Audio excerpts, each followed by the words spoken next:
Hi, hi, hi, hi, hi, hi, hi. Hi, everyone. Hi. Hello, hello, hello. Kedua, welcome to the Every March Network. We are all about the 5 E's: etiquette, expose, entertain, evangelize, empower, and elevate. I am your friend, your sister, and your girl, Evelyn Marsh.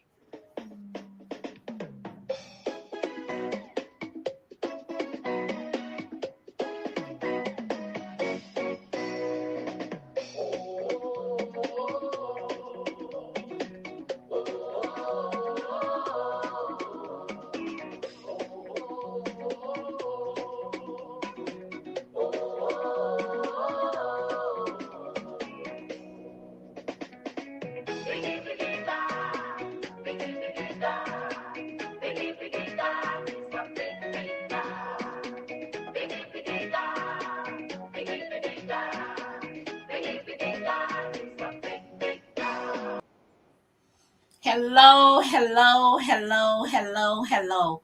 We are here again. This is another exciting day for us on the Every March Network. And I want to welcome you. I hope you had a wonderful Sunday already. Before I go any further, I wanted to bring my co-host on, but I'm going to wait a little bit. But I want to welcome you to the Every March Network, and I want to wish you a blessed Sunday. If you went to church in person or online, I hope you had a wonderful time. I hope the message um, did something to you in a spiritual way or even a physical way as well. I want to also say happy birthday to all of you who celebrated your birthday last week and this week and next week.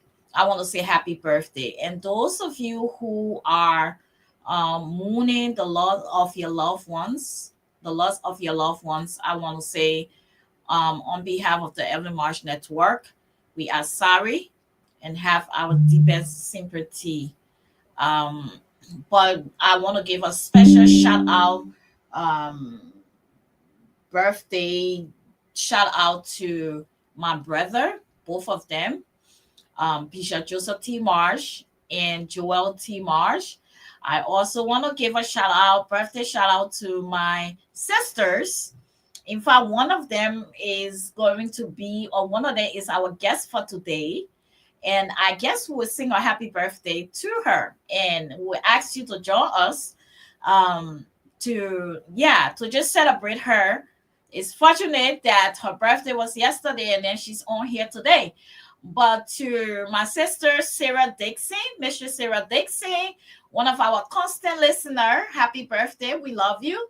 And also to our sister and dearest associate, Mistress Zelda Russell. She's gonna be on here. And so we want to wish her a happy birthday as well. Now, I'm gonna bring my co-host on before I go any further. I don't like to leave her out of all of the enjoyment. My handbag. Oh, I have to introduce her. Sorry, guys. I brought no. Hold on. My co-host, my personal handbag, my poochie poo, and my toothache. So there she is. Welcome, everyone. Welcome again to the Evelyn Marsh Network. We want to welcome you all this Sunday. What a blessed Sunday. And I can't wait I to can't wait. listen to this topic. I can't wait to dive in. For those of you out there that are listening, I just want you to tune in, please, please. And when you do tune in, please leave your name in the comment section. Again, I am still taking down names for our constant listener. I already see some of our constant listeners already in here. Welcome, Sis Sarah. Welcome, Pastor Cooper. Thank you guys for tuning in. But Oh, again, don't forget, this is the Evelyn Marsh Network where we bring you juicy topic, educational, and not forgetting everybody is here to learn. You are never too old to learn. Welcome, Grandmom Annie Hester. Welcome, welcome, welcome. Oh man, I can't wait. These people are already ready to dive down into this. This is awesome. So again, for those out there, please don't forget to follow us on Facebook, subscribe to our YouTube channel, LinkedIn, Facebook, Snapchat, TikTok, and every other network. And we are also partnered with Success Radio FM in Liberia. So don't forget to follow them also Monday through Saturday at 9:30 p.m. Liberia time. I mean, with 6 hours now, so we'll do that math later. But come on, we are here to learn something, something different, something it's in the Christian form setting, and also it has to deal with our mental health. Mental health, we've been stressing on it for the past month or two, and it is very important for all of us. Every one of us are dealing with something, but we have to take care of ourselves. We cannot ignore the signs and symptoms that are already going on. And all of that it also plays into everything else, our Christianity background, our culture, our beliefs, everything. So come on down, bring your notebook. Don't forget, bring your notebook, bring your pen and paper. Let us learn together. And who better yet than our two guests on the flyer? And I can't wait for these two. One is a doctor and one is a pastor, woman of God. So we not get to get up. Man, let's go. on that note, I would say bring your mama, bring your papa, bring your grandmommy, bring your granddaddy, bring your siblings, bring your husband, your wife, bring your auntie, your uncles, your pot, your pan, your spoons, your co-spoons, your cups, your glasses, your plates. Bring everything, and we are here to grow together. Today is another exciting day and exciting topic, and I want all of us to be able to learn and grow together. Not only listening, but I also want you to apply it, because once you apply it, it helps, and we need to know how to take care of ourselves and be in the right frame of mind mentally. So we have our guests on. So. As you can see, I'm very happy today. So I'm gonna play one of my happy songs. And this song is from our brother Charles Slayer. And it's called Wonder Wonder, right? She got me dancing. Yeah, Wonder. It's a happy day. We are talking about culture perspective on mental health. And so you see, I'm ready. I'm in my culture. This is me. This is where I'm from. This is my personality. This is me. I'm excited. So hey, let's do this. From our brother Charles Slayer, Ambassador Charles Slayer, and it's called What. Right from the lab of Dr. Roy.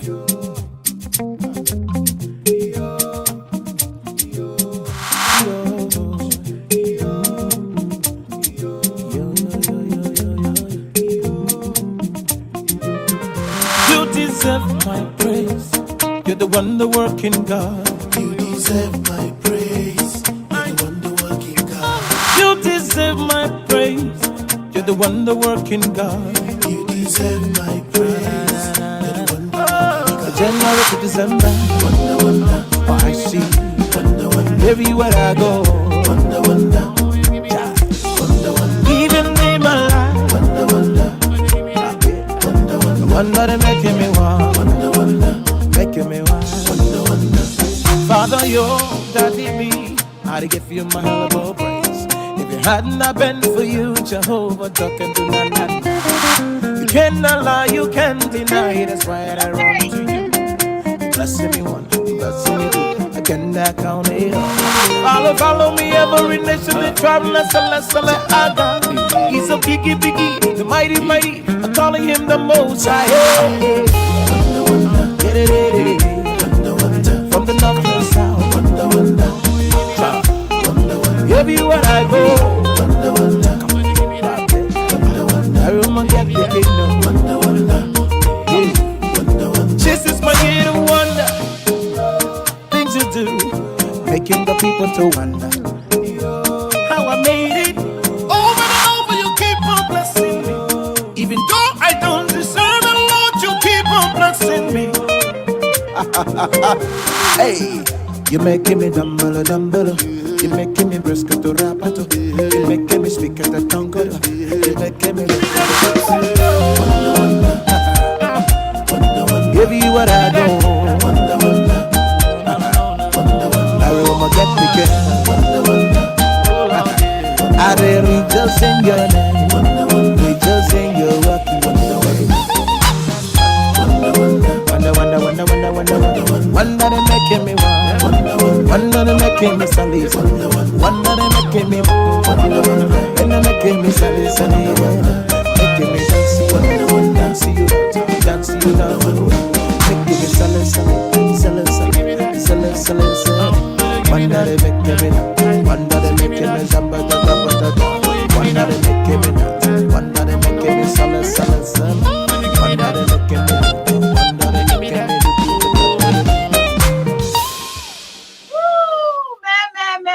Man.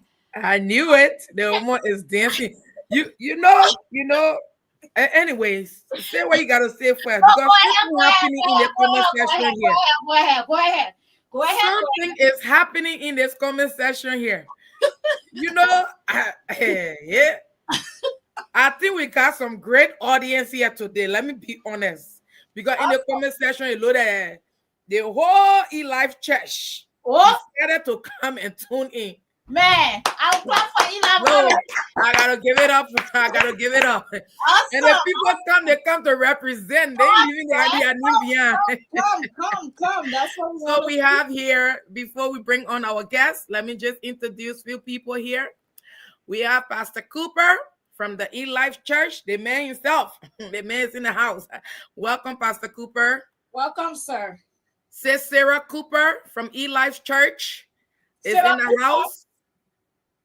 Welcome. Thank you for watching. Did you say Sarah Cooper? Sarah Cooper. Oh, okay. I thought you were talking about my sitter. No, not our regular.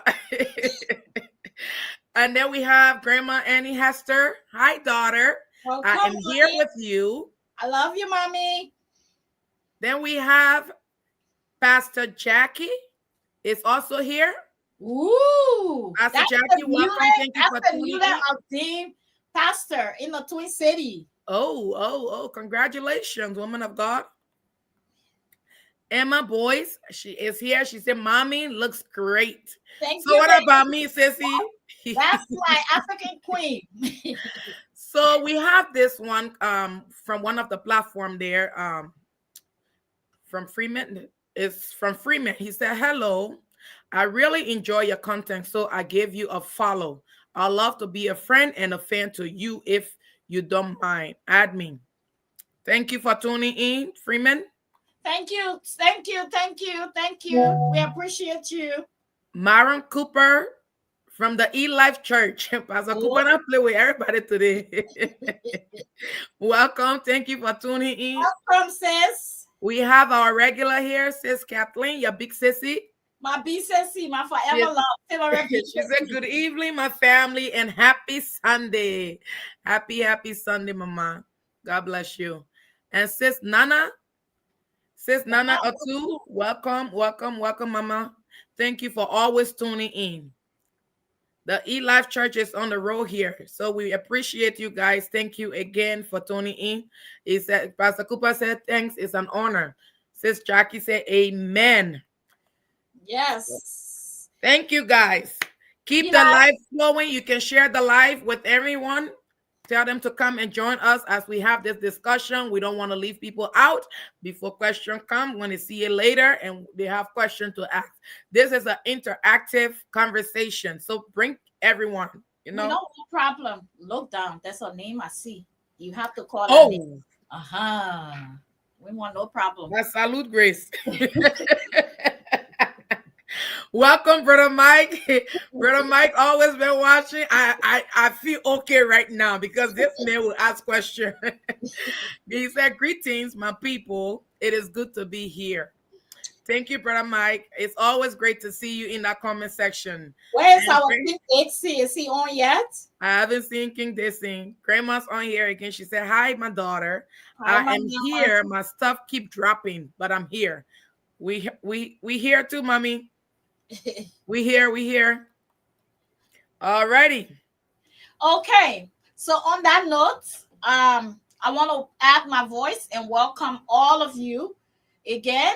Please follow the Success FM radio and TV on 100.9, where they relay the show from what we have every month, every week from Monday to Saturday from 9:30 p.m. to 10:30 p.m. We also want to encourage our listeners in Africa, in Liberia to be precise, to please also follow. And we want to support, and that's why it's all about networking, right? So Yeah. we also want to follow FM 100.9 Success FM rather. Okay, on that note, I love you guys already, and we are ready. So at this time, we're gonna bring our guest on. By the way, Nana is my, what they call it, middle school, or what kind of school, elementary school back home we call it, Ah, friend. So that how long I've been knowing Nana. mm-hmm. We went to school together. We sang in the same group on the mission. The age. The Only age. school, The age. yeah. Forget about our age. Forget about that one. We not talking about that. We sang in the same team. On the same group called the Angels, and we were on circling the mission together. Yeah, Nana and I. So we go all the way back. She's a very troublesome lady. You see her so. I. So Yeah. Nana, I love you. Welcome. Okay. So at this time, we'll bring on our guests. We'll start with Dr. Kwan, the doctor in the house, who have studied, who know all about mental health, and system use. And he will be here to really kind of educate us and answer the questions that you want to post. But before that, I want to again salute all the ELAT members in the house. Thank you, Pastor Cooper, for your support. You guys want to steal our heart away. You stop it. You don't be coming on us plenty like this. We love that. We love that, and we appreciate you guys. Okay, and then please, when we bring Sis Zeta on, like Sashia Zeta Russell, yesterday was her birthday. I would like for the audience to join us on here. We'll bring her on to just sing one or two lines of happy birthday to her. So there we go with Dr. Kwan, the handsome man right now on the platform. Dr. Kwan. See, it's been a long time since I was called handsome, but I like it. Oh Lord. Welcome, Dr. Kwan. Thank you, Mr. We are happy Marsh. to have you. And now we're going to bring on the beautiful lady, our princess for the night, our birthday girl. That's her. She is Zeta Russell. Welcome. Thank you. Okay, so we're going to just sing a happy birthday song to Sis Zeta quickly. Happy birthday. Birthday to you. Happy birthday to you. Happy birthday, dear Zelda. Happy birthday to you. I like the bass. May God bless you. May God God bless bless you. May God bless you. We are blushing. I'm blushing. Happy birthday birthday to you. Me. Yay. Awesome. Thank you, guys. How are you Oh. blushing at that for, ma? Happy birthday. Oh. Thank you, Matilda. Oka Johnson. Thank you. Thank you. They eat live people in our comment section. Yeah, I ain't trying to. They want to see our heart. We all stop this thing, Master Cooper. But anyway, we are blessed to have all of you. Dr. Pan, can you introduce yourself? And from Dr. Pan, we're going to say that right away. Please introduce yourselves. My name is Dr. Sam Cheekman. I am a mental health provider here in the Twin Cities. We run the Essential Care Centers, which is community-based mental health service clinic that is out here in South Minneapolis, Minnesota. Okay. Cesar. Hi, everyone. My name is Licentiate ZELDA Russell, and I'm truly honored to be here today. I am a child of God. I serve alongside my husband, Pastor Johnny Russell, at the Beverly Washington Center in Brooklyn Park. I'm a mother, a proud grandmother as well, and I wear each of those hats very graciously. By profession, I have a Bachelor of Science in Healthcare Management and an associate degree in Applied Science, which includes, the background in psychology. Now I must make a quick disclosure. I'm glad we have our doctor here.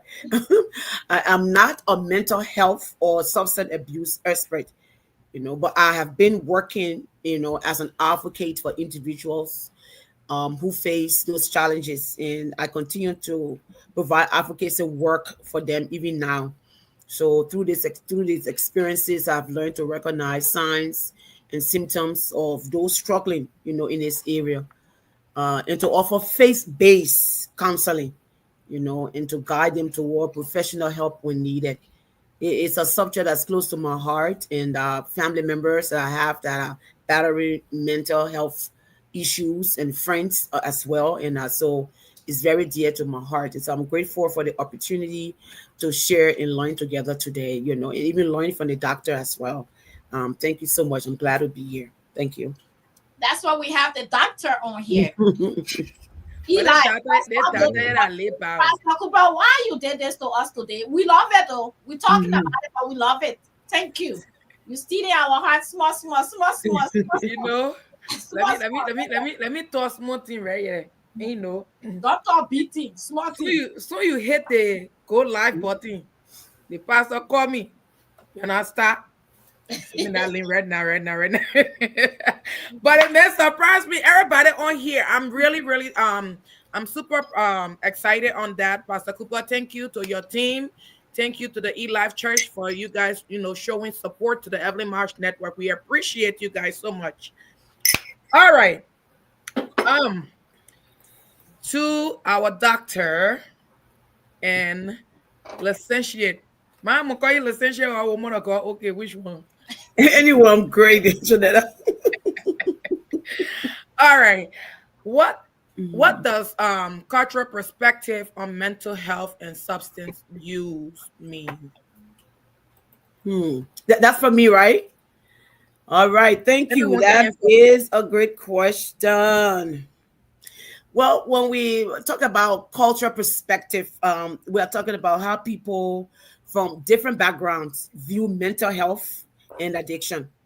For example, in many African and Caribbean culture, mental illness is often seen as what spiritual issue, something to pray about or cast out this demon, something like that.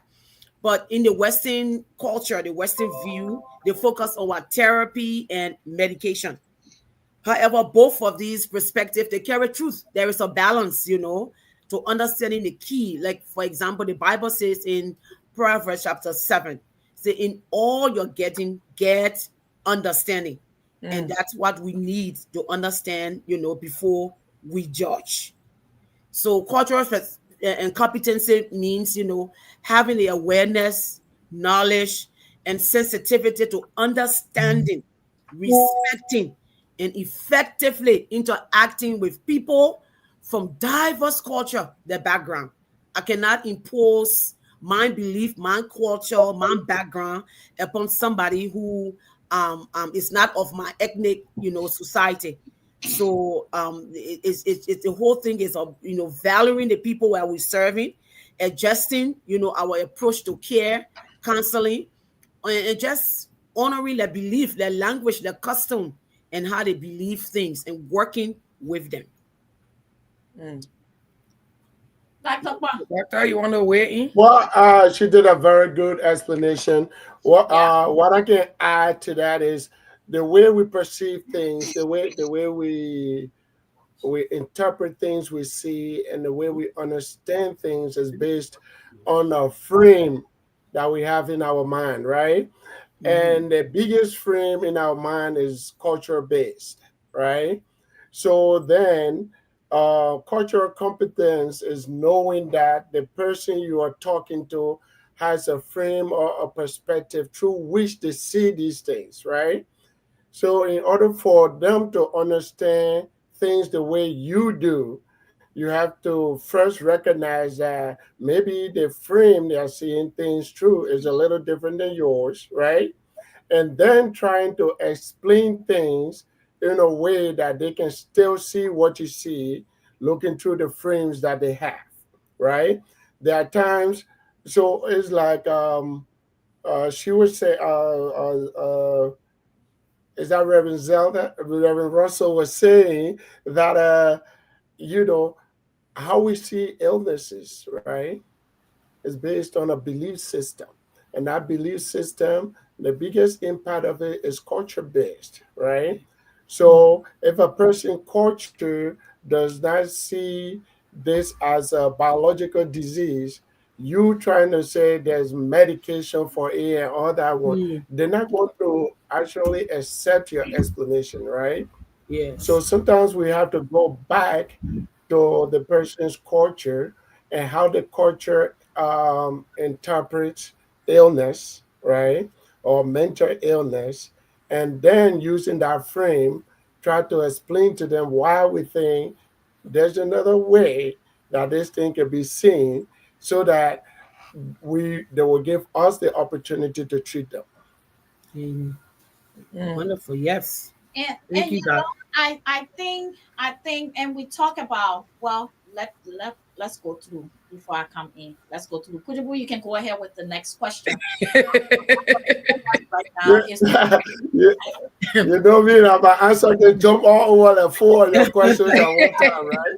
it's too early. Go with the next question, please. So, Dr. Pan and woman of God, Yes. how can a person cultural background influence how they express mental distress and substance use? All right, so I'll take this one first, if you don't mind.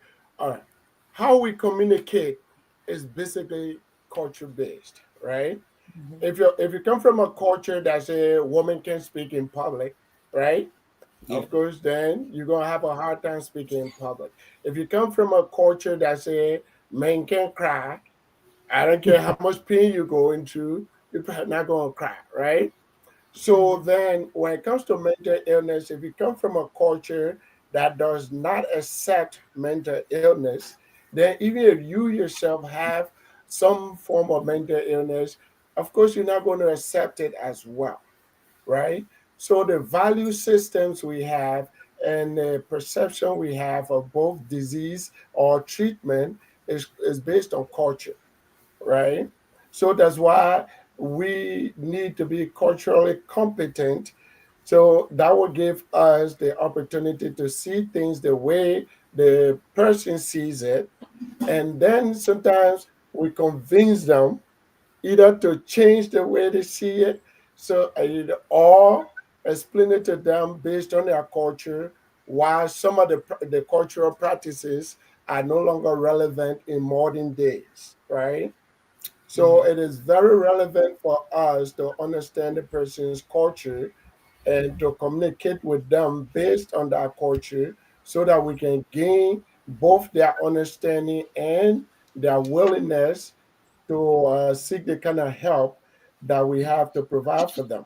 Without doing that, I can guarantee you the help we have to provide It's either rejected Mm. or they say yes, yes, yes, and as soon as they walk away, they don't do it, right? So if we want to seek, most mental illnesses are chronic, they're going to be around for a long time.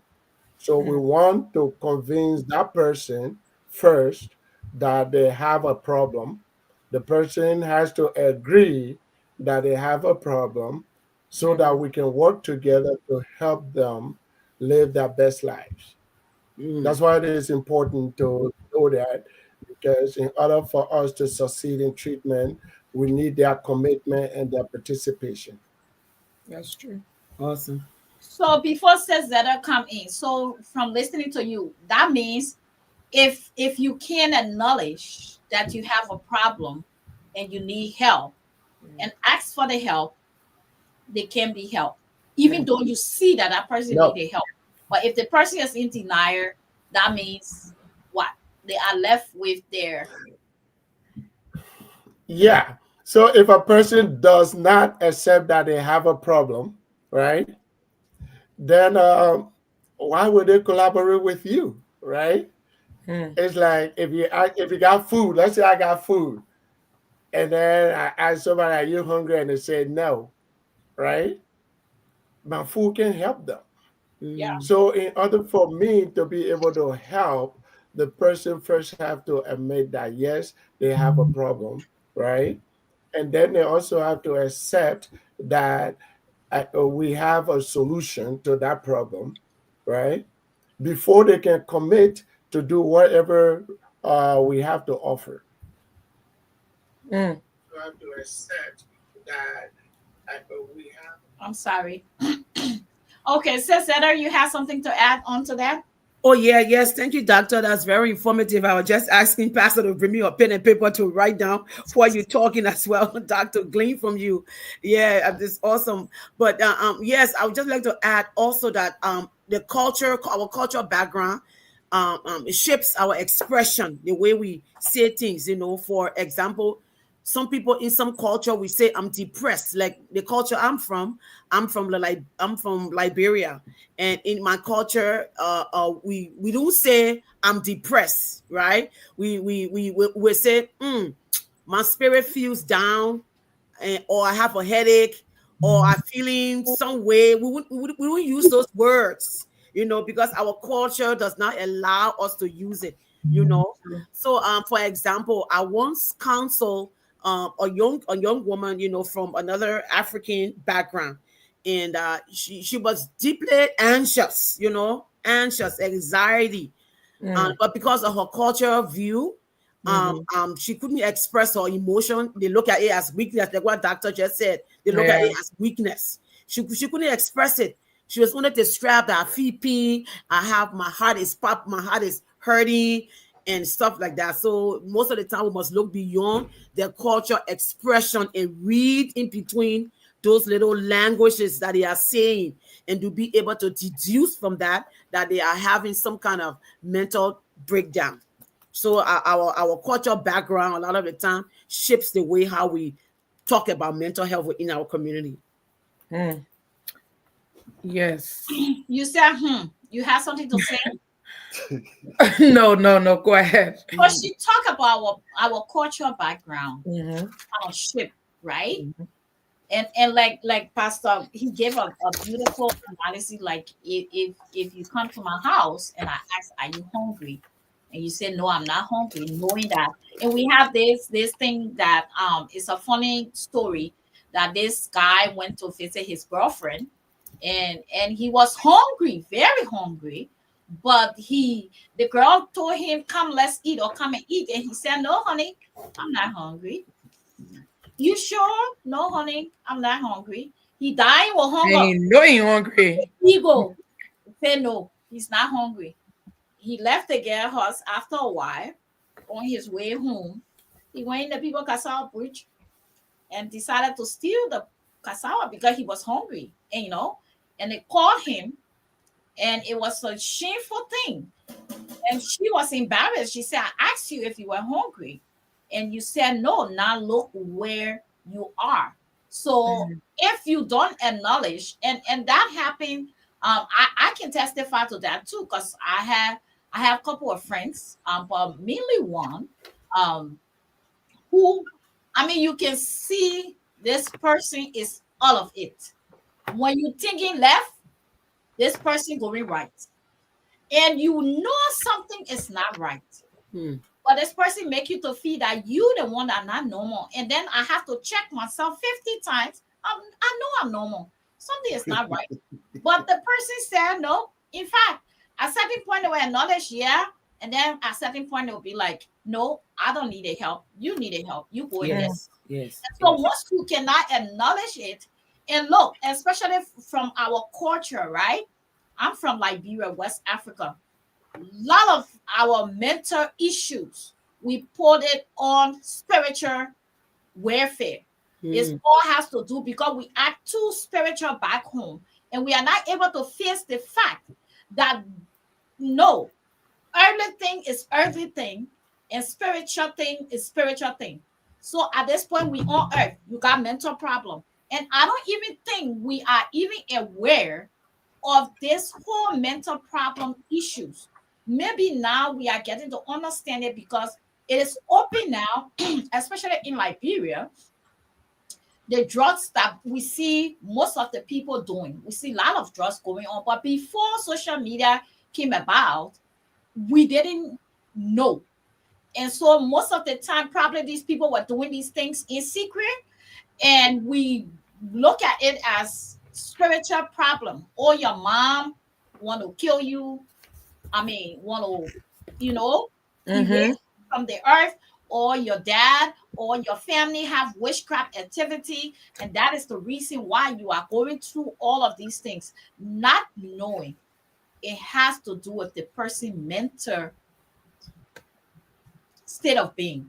And Yes. so I'm glad we are having this discussion, and I'm glad too that this will be really in Liberia, because there are so much going on, um, that is really, we are suffering Yeah. culturally. We are, Yeah. because of lack of knowledge, because Yeah. of this Hmm. awareness that we are getting right now. We We just don't took it know. out. Yeah. So we don't know soup from palm butter. And so we Hmm. call everything soup. And each stuff has a name. So mental health has a name, right? And when a person is spiritually is under a spiritual attack, that also has a name. But we characterize everything under one umbrella, and everything is spiritual, spiritual, spiritual. So Yes. I'm glad we are having this topic. On that note, how important is it in understanding a person's cultural background, and how it influences their beliefs, and how these views affect their help seeking behavior and treatment preferences? Dr. Pam. Well, like what we said before, okay, so because most mental illnesses are chronic, that means it's going to take a while, right? And we most treatments are not just one-time treatments, or they're not like, okay, take this thing for 7 days and then you'll be well. Hmm. Most treatments will go on for months, right? So in order to gain your commitment, right, you yourself need to believe, number one, that you have a problem, and number two, that the treatment is something you need to get better, right? And since your understanding of the problem and your understanding of the solution is based on your values and your belief system, and those things are undergirded by your culture, right? Mm-hmm. Mm-hmm. So to expand on what I said earlier, there's a theory on how people change, right? And it goes like there are stages. In the first stage of pre-contemplation, the person does not even think they have a problem, right? Like your friend you were talking about, and Mhm. you know they got a problem. You're trying to tell them, hey, I think you got an issue, and they don't think it's an issue. So a person like that, there's no way anybody can help them. Mm. Now there's a following stage which is contemplation. The person know they have a problem, but they think they can fix it themselves. They don't need help, Mm-hmm. right? So they're gonna go pray by themselves. They don't need to go to a pastor, or they don't need to go to a therapist, or maybe they can quit this whole thing by themselves, right? So they know they have a problem, but they can fix it themselves. That person too, no matter how much offer we make, they're not going to take it because they think they can have it, they can fix it themselves. So people in pre-contemplation or contemplation stages, we can help them because one, the first guy don't know he has a problem. The second guy knows he has a problem, but he doesn't need help. He can fix it himself. Mm. So the only time we can help people is when they get to the stage of determination where they know they have a problem and they realize they can't fix it themselves and they need help, right? And in that movement, then they are open for new ideas and new practices, right? And I hope at some point we'll talk about spirituality and mental health, right? Because I think there's a lot of confusion there in some cultures as well. But the reason why cultural competence is important is mental health treatment, and the whole thing is a collaboration between the provider and the patient, right? And it is long term. So, in order for you to get that person's commitment to stay with this treatment long term, you have to get to them at a level where it appeals to both their values and their belief system. Hmm. Says that on the spiritual side, do you have something to add to that? Um, yes, definitely. Like what doctor said, I want to glean in and say we have to build trust. We have to build trust with the individuals that we are counseling or that we are serving, right? Because like he was talking about contemplation, they don't think that somebody can help them or they can help themselves because they feel they only trust themselves. They don't trust nobody else to tell them what they're experiencing. So once we are able to foster that relationship and build trust with them, then we are able to look at their cultural background now on how they prefer to be approached, right? Like Dr. was leaning on the biblical as well as the professional help. So for example, that so many example. I'm sorry that this lady we were counseling, right? But she preferred prayer, and family discussion before she even asked for professional help. And that's her belief. That's what she wanted to do. So we had to build that trust to allow her to pray with her, and then we're able to point her to that direction of seeking help. Now, mental health and prayer and all those things, I believe they work hand in hand. If you agree with me, doctor, they Oh, they, yeah. they kind of they kind of work hand in hand. So if we can pray and get that spiritual part or that they need for their culture, then we cannot dismiss the idea that they do not need professional counseling. We have to be able to point them to professional counseling. So, like for example, James 1:19, the Bible tells us, be swift to hear, slow to speak. That helps us to what? Listen to them. Listening is the foundation of healing. We shouldn't be quick to judge them, from what they are feeling or what they are going through. So when we listen to them, then we are able to, as on the faith-based side, we are able to have that discernment to know what kind of help they need. We can pray and send them over to our doctor here for the professional help for them. So it works hand in hand in our culture perspective. Okay. So Pujipo, go down the list here quickly. There's so much coming Yep, up. And yep. let's do that and then go right back to the discussion. Alrighty. We still have more people from eLife. Michelle K. Eli, Kimber, welcome. Welcome, sis Matilda. She's on here. Welcome. She was on here a few weeks ago, so she knows. yeah, Welcome. thanks, Taylor. Paul Marwa from eLife again. Welcome. Says Matilda said happy birthday, Licentiate Zelda. More grace. Thank you. Oh, the manga people on you. E-Life is here. Yes, Jonetta, we are here representing. She says, Sis Marsh, we are here. LL E-Life for life. Thanks for being here. Pastor Cooper, we are trying hard to steal EMN heart. So keep trying, Pastor Pastor Cooper. He's trying hard to steal the network heart. We can Okay. see. We can see. We get that. So keep tuning in every Sunday. Sis Emma, she said, "Yep, I don't remember the discussion, but." And then we have Ralph. Hello, everyone. I am Ralph Tucker from eLife Church. Welcome again, Welcome, Rav. Sister. Yeah, welcome. Welcome, Cecia. And we have a YouTube listener, JMMLK1.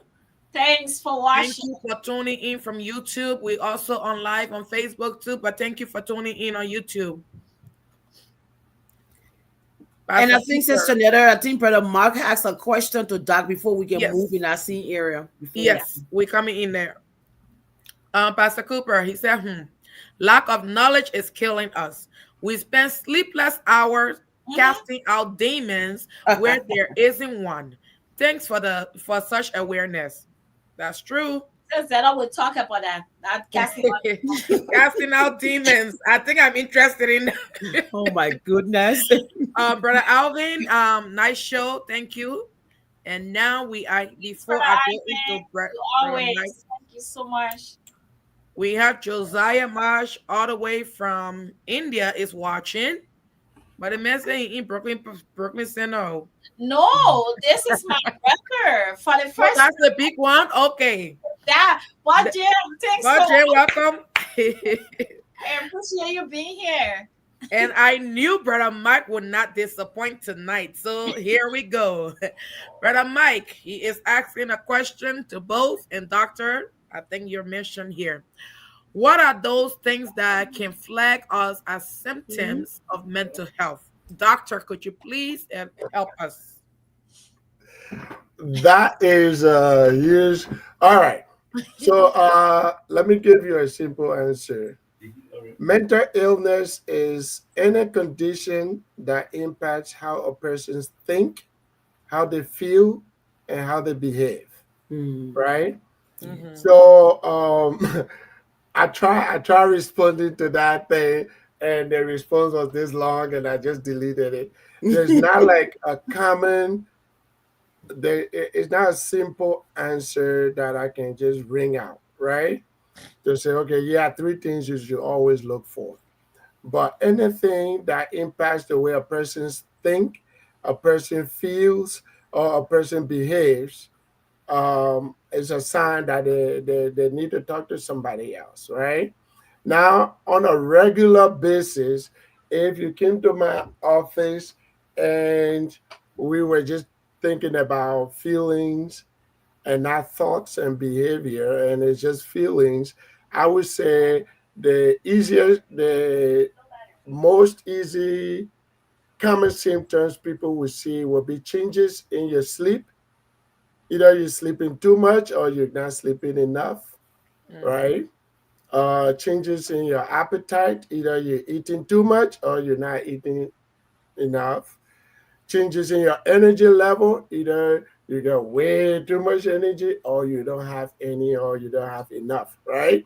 So those are the three common ones I can see a person with mood disorders. Remember, there's a whole lot of other disorders that don't impact sleep, appetite, or energy.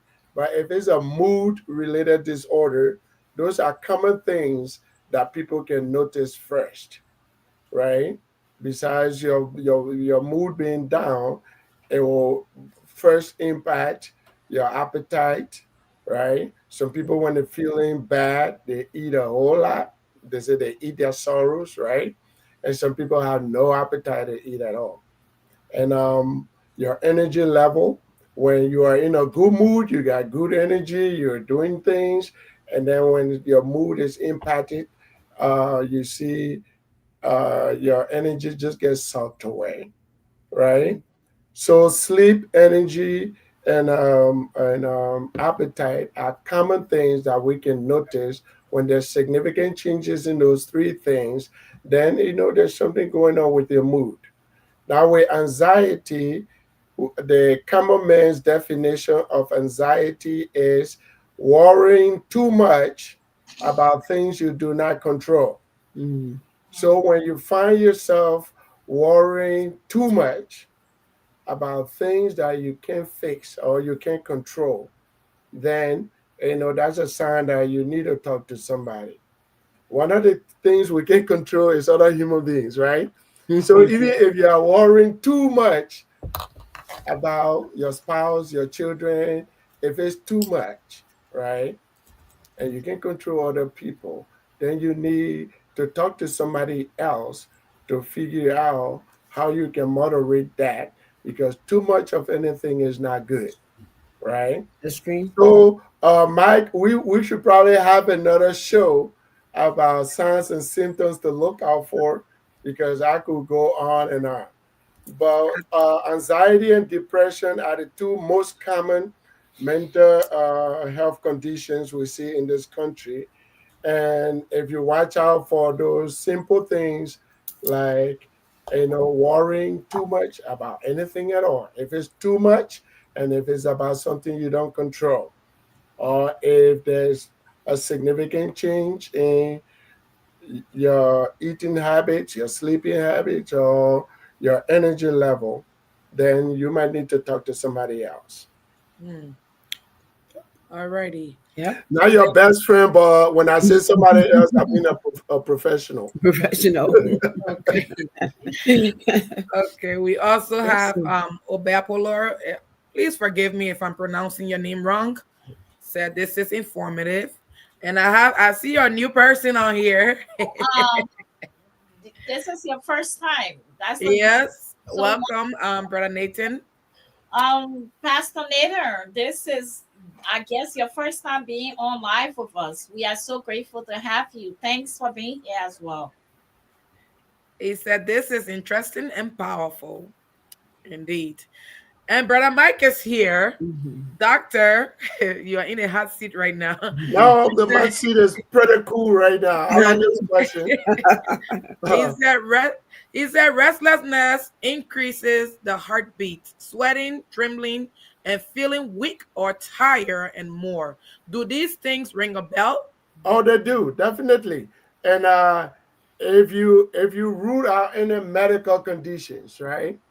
If you root out medical conditions, and you see, if you came to me and I root out medical conditions, and you are complaining about restlessness, increasing heart rate, sweating, trembling, and stuff like that, those would be more closely related to anxiety and panic attacks, right? So other words for anxiety is restlessness, stress, worrying, right? Those are other words we could interchange for anxiety. So when a person is complaining about restlessness, if you remove medical conditions, right? So, but if you are restless regularly, you got increased heartbeat going, right?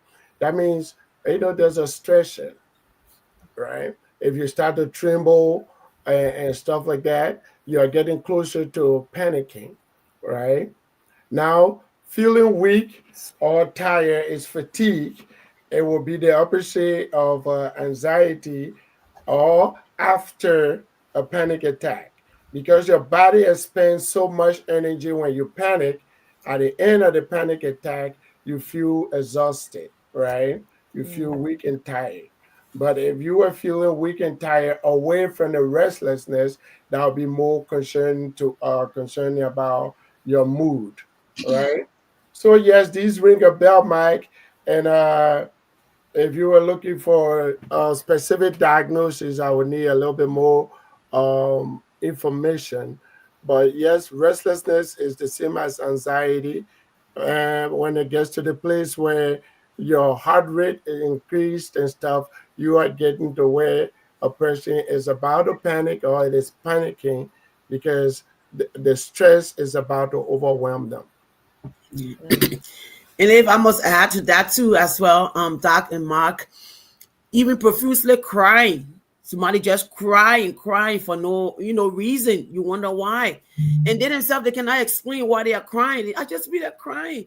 Like, there were a couple of cases that, the girl would just cry for nothing. Everything is good. Why? She would not explain, but she just feel like crying.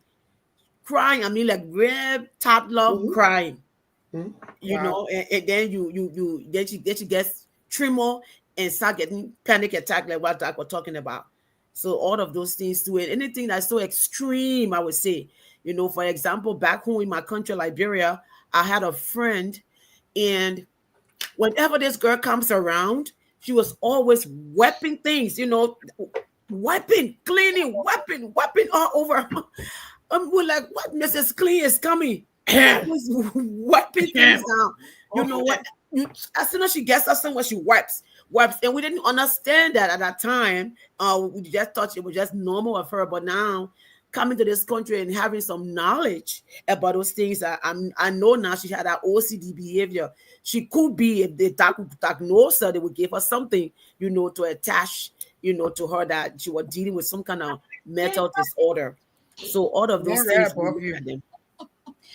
Just quit right now. No need to do that. Yeah, they're afraid of James. Yeah. People are afraid of James when you wipe and clean. And like Janetta, I think Janetta like that, you wipe and clean all day long. I'm okay. I try, but one right above you. I want us to focus. No, not Uncle Mac. This is what I want. I want this. Okay. Go back to Uncle Mac. I want this. Oh, I was coming to that question right there too. On that. Yeah. So since that on the spiritual side, because it's good that you are from Africa, and I sure you have experienced this, because we see more, especially on the spiritual side, every little thing. And diving into this topic now, and getting to understand a lot of things, since we've been talking about mental health and substance use, I think it is wise for our prophets and prophetess and demon chasing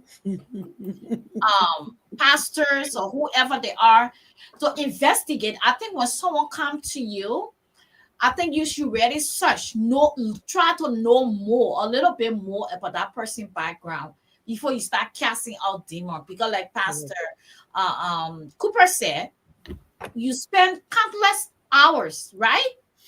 We speak in tongue. Kadosh, get out. Tongues and casting out demons when you don't even know whether the person have been on drugs or whether it has to do with the person mental state. You don't know. Well, all in all, you just feel that the person is demon possessed, or the grandmother want to wipe them out, or the mother and the father generation want to wipe them out, and so you just casting out demon. And I think lot of the time you cast it out, and it's not going anywhere. Maybe for a minute it might kind of cease, and then when you look, it's back. So talk to us a little bit about the casting out demon when the person have mental health issue and substance use. Well, in order to answer that, I want to I'm not a deliverance pastor. The two shall be one, the other partner in the corner. Correct. But I believe in every capacity of a believer, they have that innate in them that they can do deliverance as well by prayer. So I would say on like, for example, we're talking about the Sister Evelyn, we're talking about the casting out the demon and the word prayer. Sometimes we need to be able to distinguish, the spiritual attacks the person is having from a mental disorder or a mental condition. So like what and doctor was already saying, those different kind of conditions that we look for, like signs and symptoms in those persons.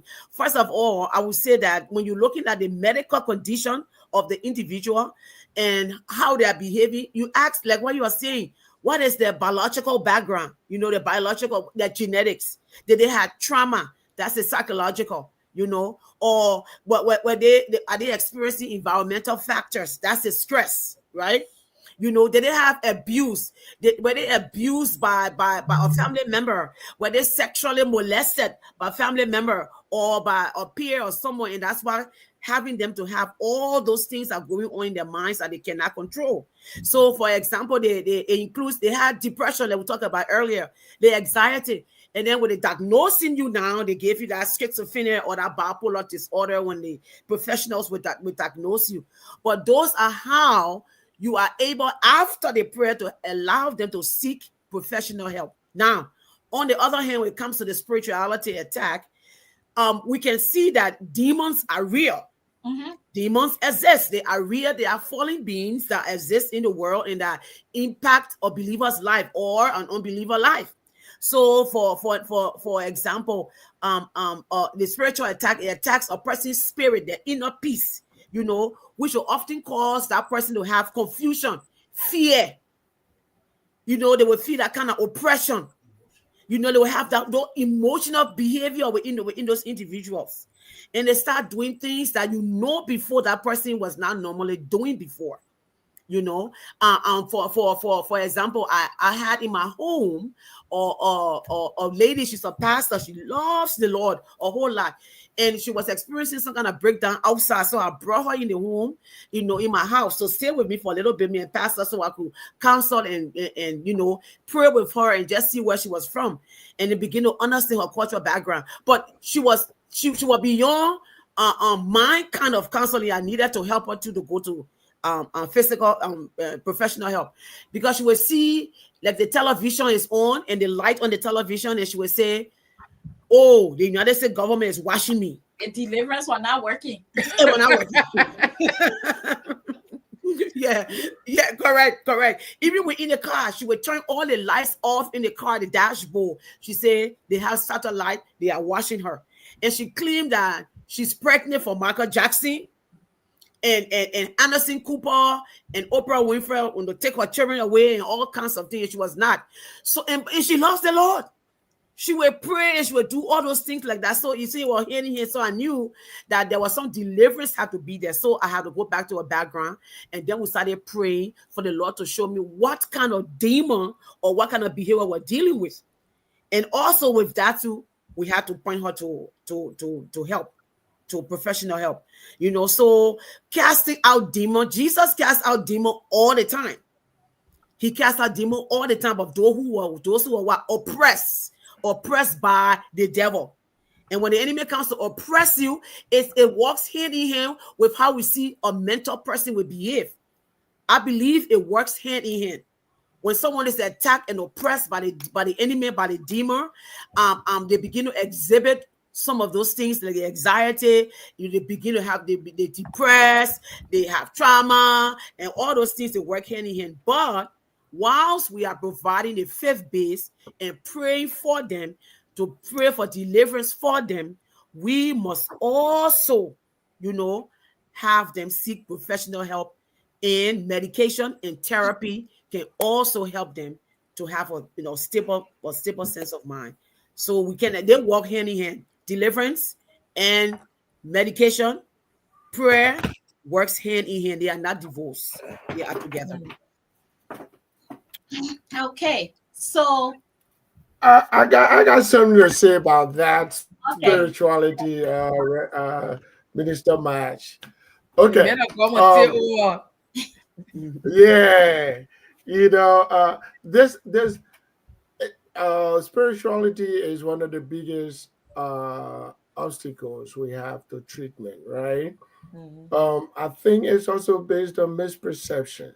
Mm-hmm. There's a lot of people, number one, a lot of people who are spiritual and they don't accept mental illness, right? But there's several examples in the Bible about people who needed help, right? Regardless of their spirituality, and they sought help, right? Not I think I told you that last time. Not every condition we have is going to be solved with a prayer or with a miracle. There's, God provided some resources here on earth that we can use, I don't see a lot of those people get a migraine headache and they say, let go pray about it. They take a Mhm. tablet, right? Yes. Okay. If you're having some pain, you don't say, oh, let me go pray, let me hold my stomach and pray. You'll be like, where's the Tylenol, right? So they sometimes the problem is not just about uh spirituality, it's more about culture. Whether we really believe that this is a problem that has medication or not, right?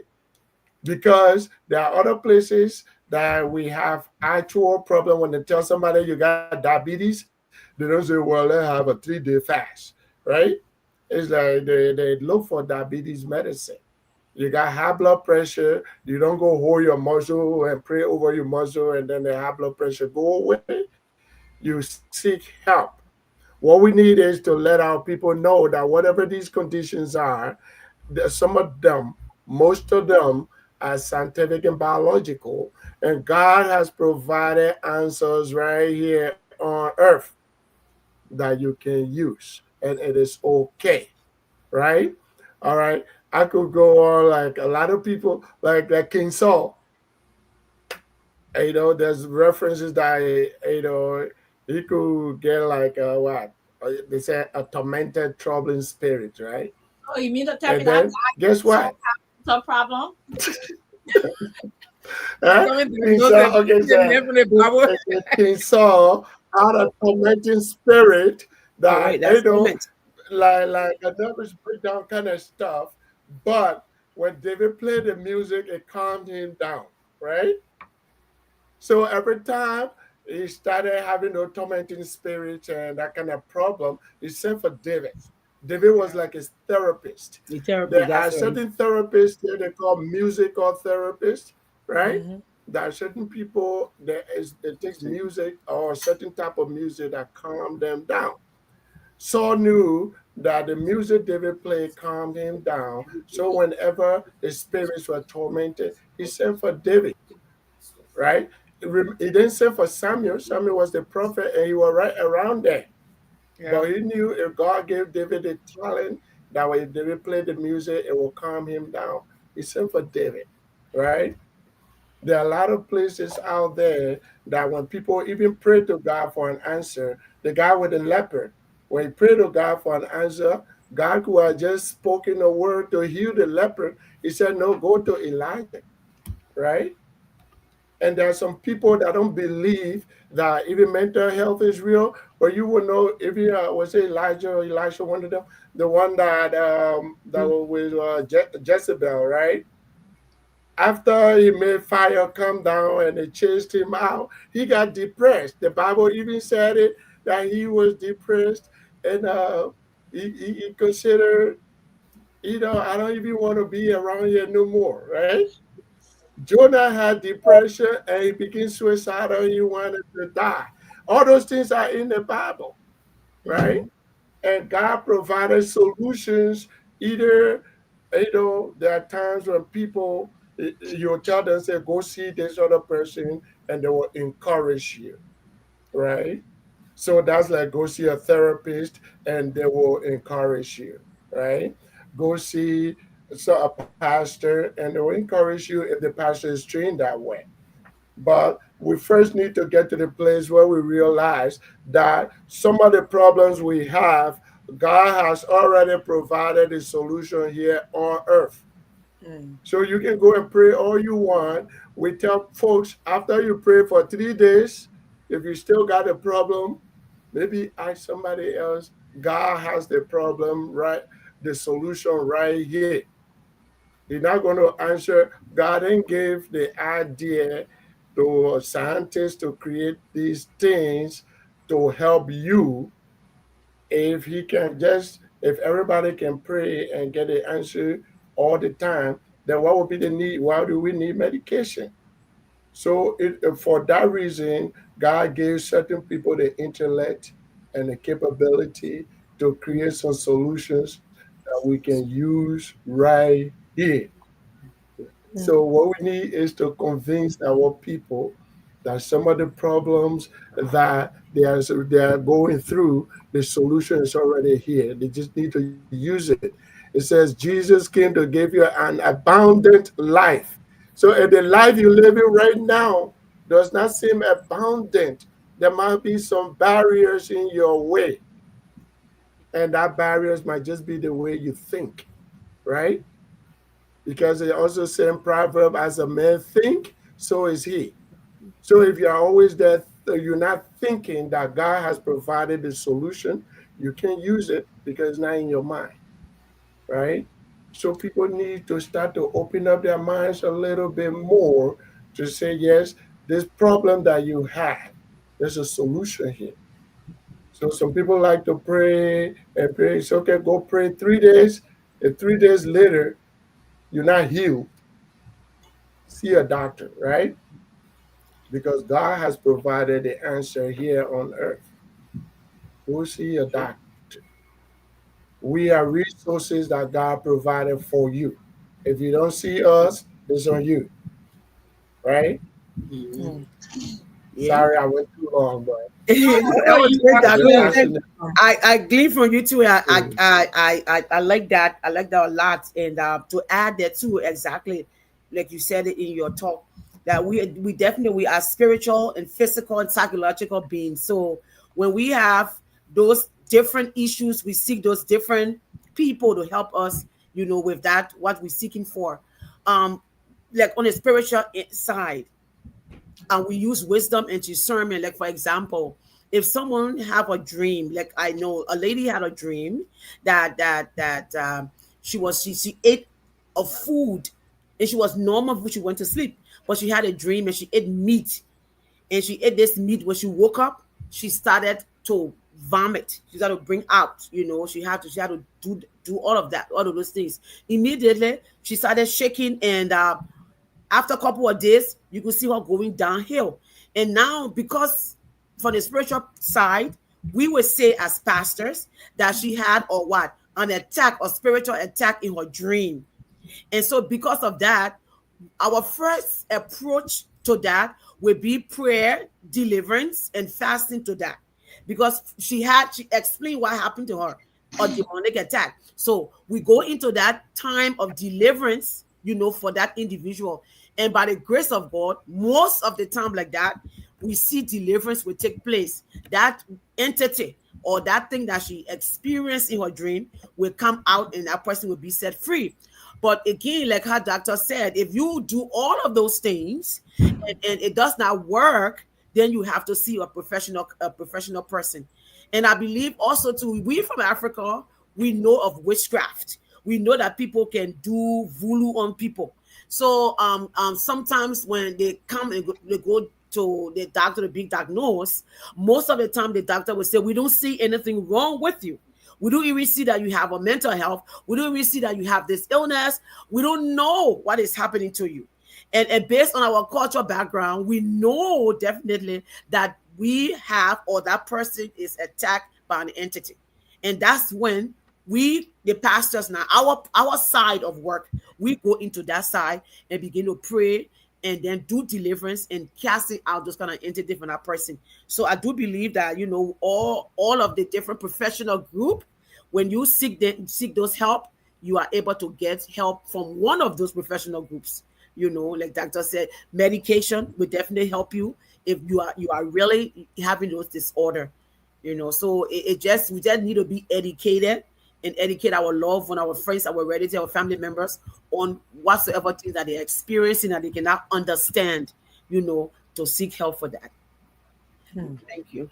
So on that note, Yes, witchcraft is also in the Bible too, right? Yep, And yep, swearing yep. and all that thing is there. It's spiritual. And Yep. medicine is Yep. there. And medicine is there, and therapists are there. In fact, So the medicine, people need the to- Lord said that the leaves were made for healing. Yep. Yeah, Yeah. the leaves were made. We can use leaves, our herbs, to even heal us. And the same herbs that they take and concoct and make into medication that we are able to take. Exactly. Yes. But it dilute those medication. Yes. It's not a natural. And I like what you said, doctor, concerning David. Definitely he had that spirit. So when that therapy, that music therapy, that David provided for Saul was very awesome. And we're still doing that today.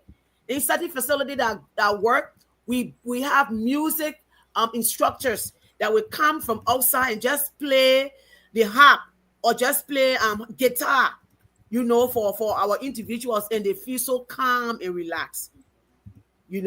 In memory care, my husband works at he provides spiritual care at some memory care facilities, and even that he just play music, and the people, they just calm, they feel so setting down, that spirit will leave them, or that oppression, and they feel calm. And then they also still take that medication to help that chemical imbalance in them, for it to be, to satisfy their total body, that holistic care the individual needs.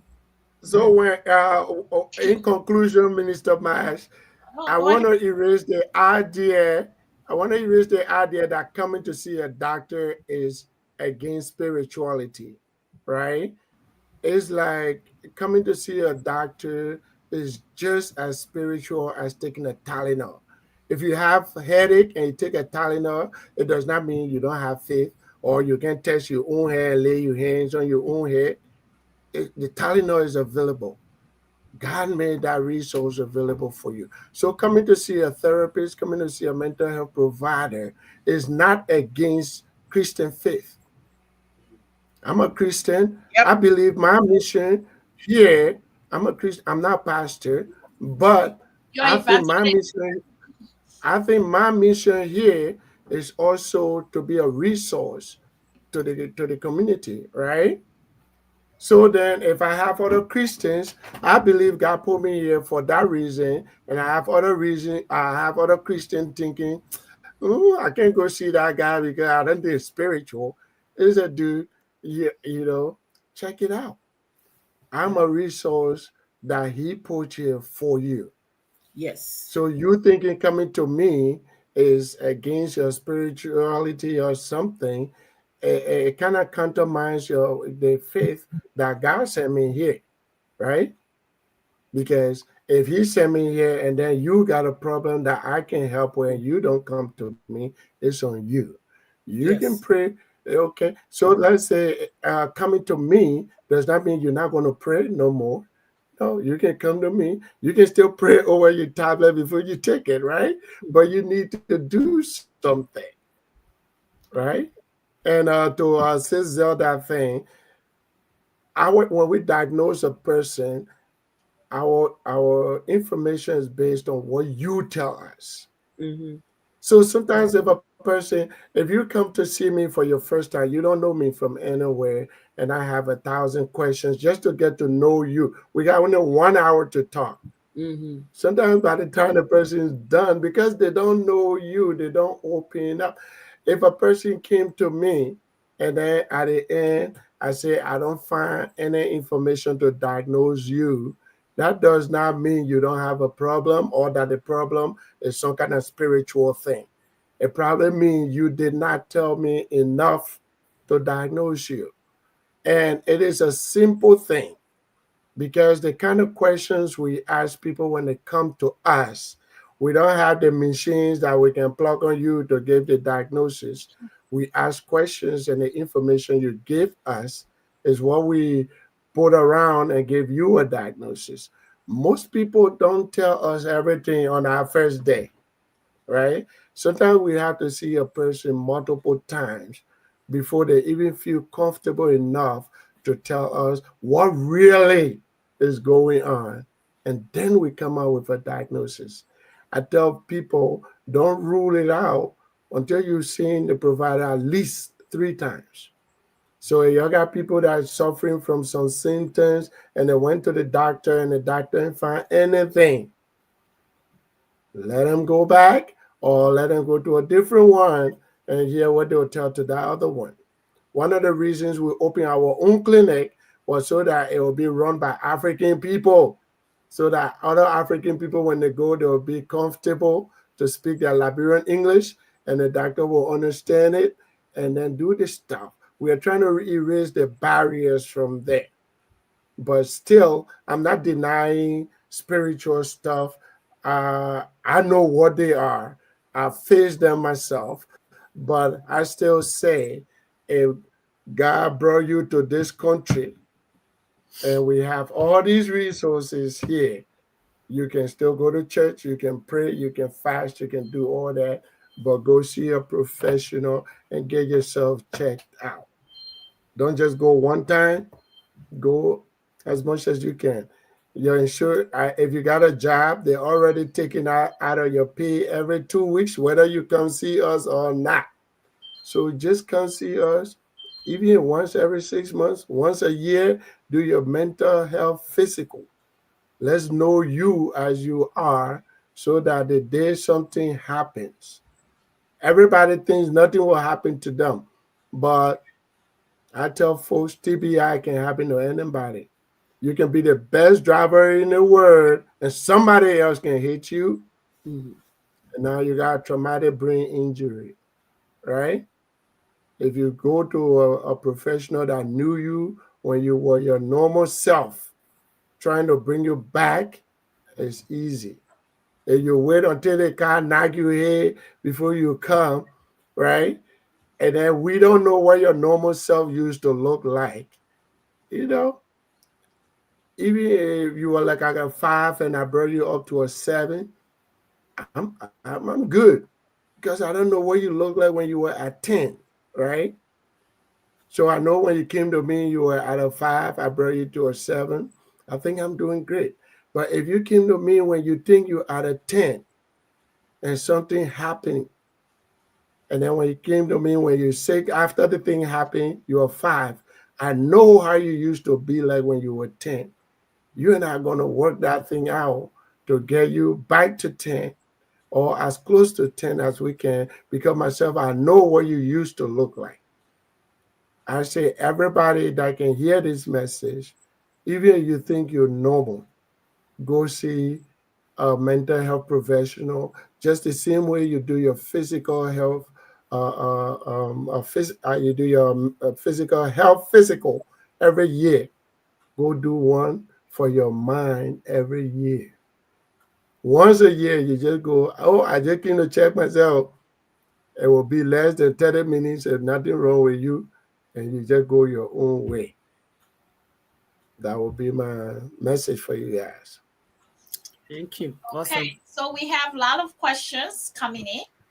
I think we're going to bring you guys back, but we have a lot of questions coming in. We want to do our best to answer the questions that coming in from our listeners. But before Jonetta, my handbag, personal handbag, read that. I quickly want to remind us. Last Sunday, we had KP, Mr. Kilpatrick Weir, and his wife on here. He did a he had a liver cancer and did a liver transplant, and he needs our help. And so we are still asking you to please donate, please contribute $10, $15, help a brother in need. Like I said, he was and he still is, though he's sick, a community leader. He advocated a lot Yes, for those on TPS. And next Sunday I will play Dr. Kwan. Thank you. He sent me a video and I will play it.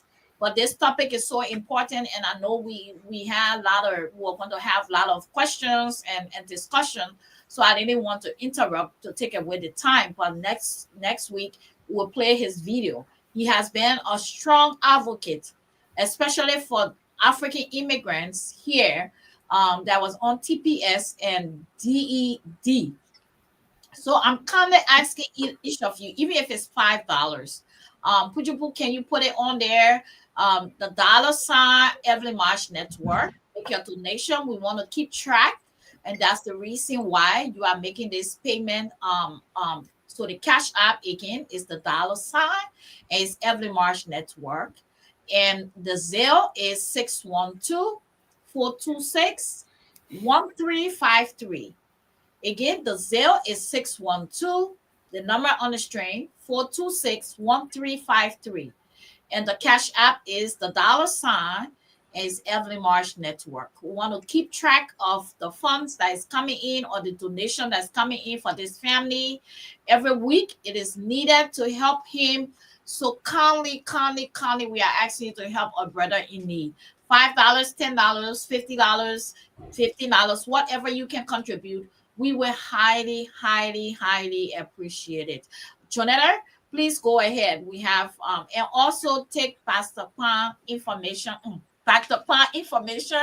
down, because we might be visiting him as well. To just check in and see, especially me. She said I get high up on the post. You are working on. Do your mental health physical. Yeah. Yeah. So put the information down. Again, All the February borns need to go to mental health counseling. we will not comment on that one. Please go ahead, Jonathan. Whatever. Brother Mike, is that there is this belief that when you go to mental health treatment, when you go to treatment for mental health, your problem get worse. Can mental health treatment be cured or controlled? Please clarify. All right. Uh, I saw the comment at first. I smile and okay. If you've listened to any of the drug commercial on TV, you know how to say, "Oh, are you feeling this way? You take it," and then at the end, they say you could get diarrhea, you can get whatever. And so some of them will even say maybe it will kill you, right? Okay. So there's always that little thing, um, and still, like if you were to see the announcement on Tylenol, some people get liver damage from Tylenol and it can kill them. So it comes with a little warning on it. I don't think any of you have even read it, right? But it's written right on it there too. Now, mental health, remember our treatment comes in two categories, depending on what's going on with you. Some people are just treated by therapy. You don't take any medication, right? There's a theory that says the way you think impact how you feel, and the way you feel impacts how you behave. So if you have a problem with your feelings or your behavior, if they can figure out those distortions in your mind and clear it out, right? Change your way of thinking about certain things and it impacts your mood. Like you think positive, you feel good, and you do good, right? All right. So with that kind of solution, I don't know how it will make things worse, right?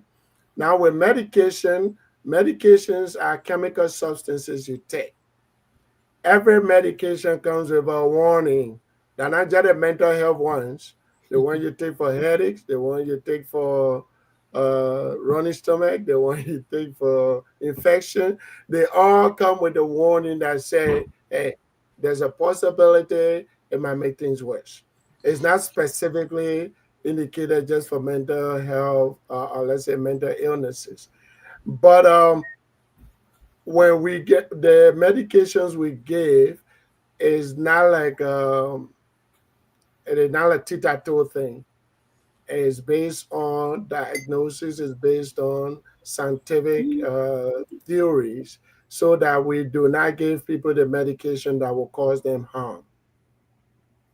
There are certain conditions that sometimes get worse before they get better. For example, if you were traumatized and you came for trauma therapy, that means we have to go back for you to tell us what happened to you. So then, if a person has to go back to that trauma and relive that trauma, the next few days will be a little bit worse, or maybe it might be a couple weeks, because you went back and you open up all those old wounds. There's a possibility that things might get a little worse for a short period. But it's like bringing me a box of a box filled with all your pain, and then we open it up. Yeah, it might be painful for a short time, but once it's open up, our goal is to get in there and clean it out. So it might be worse for a few days or a couple of weeks, but now we can heal your response to that trauma and it stops to bother you from that point on. Not everything gets worse before it gets better, but there are certain things that might get worse before they get better. Just the same way if you went to do surgery and they cut you up and did the surgery, when you come out, the first few days or weeks after surgery, things are worse. Some people can't even get up to go to the bathroom by themselves. Mm. But after a while, it comes back together, and now you are much better off, even though there was a short period of discomfort. All right. Is there a cure? Some some mental illnesses have cures, and some don't. Right.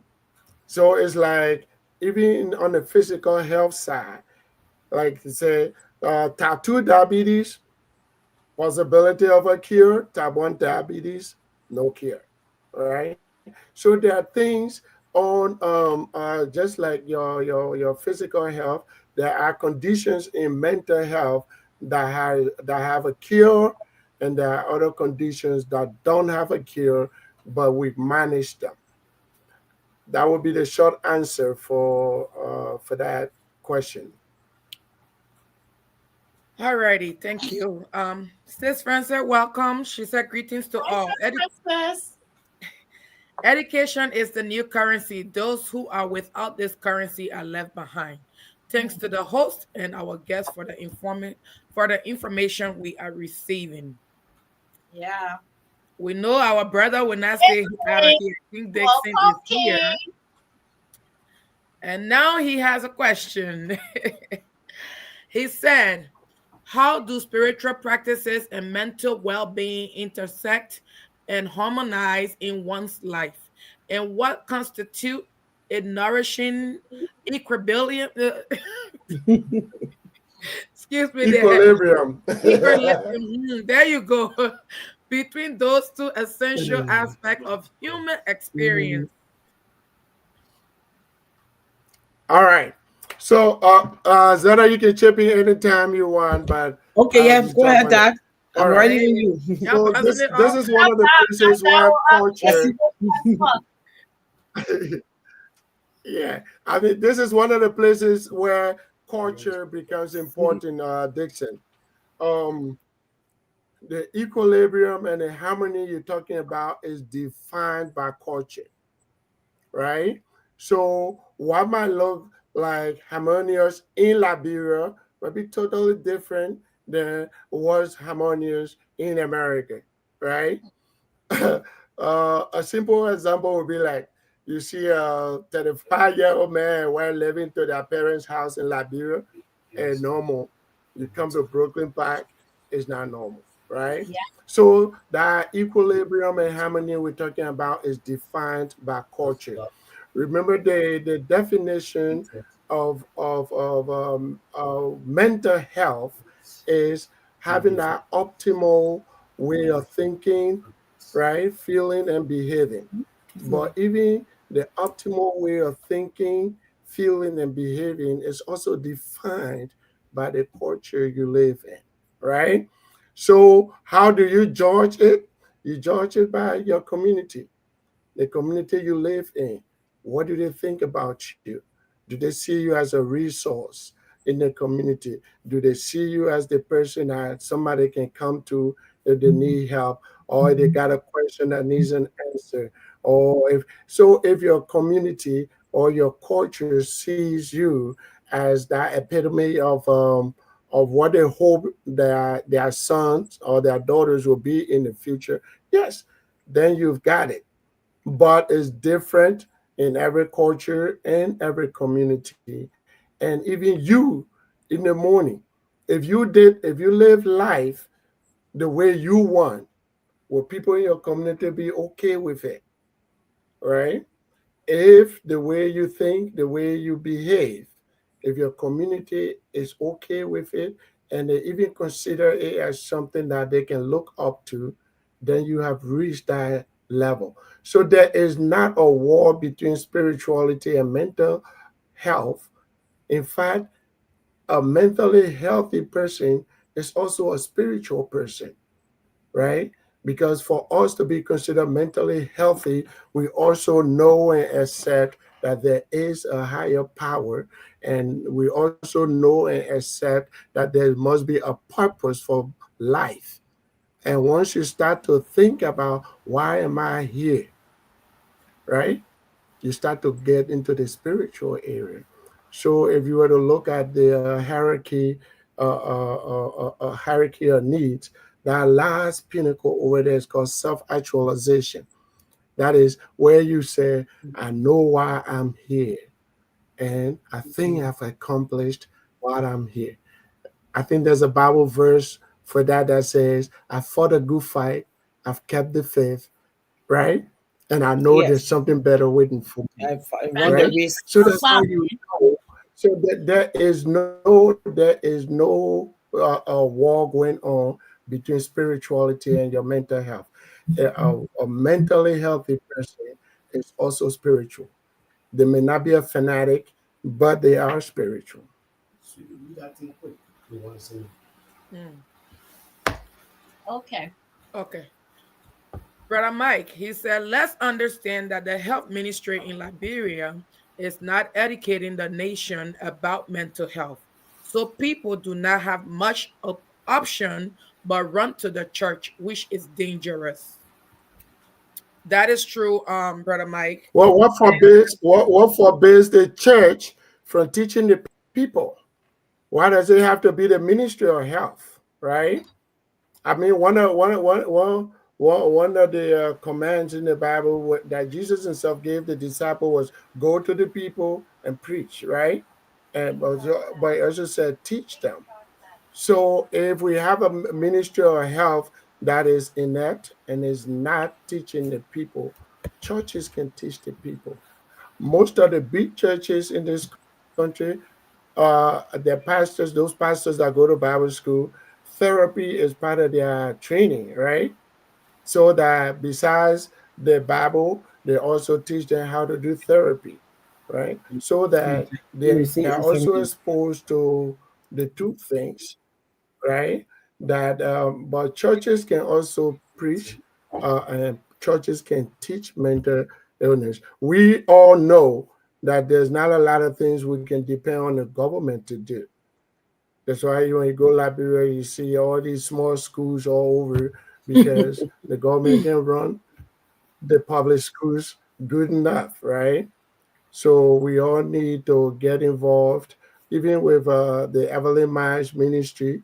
I send the links to people in Liberia and to some of the radio stations there to see if they can carry, right? So we all need to take that burden and teach our people, because if we know something and they're suffering still, then we have a burden to help them. And When quickly, Pujubu, he just said something. Please don't lose your thought. yeah, Talking about that, Pastor Pan, I think we need to reach out to more radio stations in Africa to partner with them so that this awareness can be created in our community, right? Because it is not there. And Right. then also even here, substance use or substance abuse and mental health, especially with the younger generation, is happening a lot now. And so we also need to collaborate or partner with churches. And it's great that we have eLife here.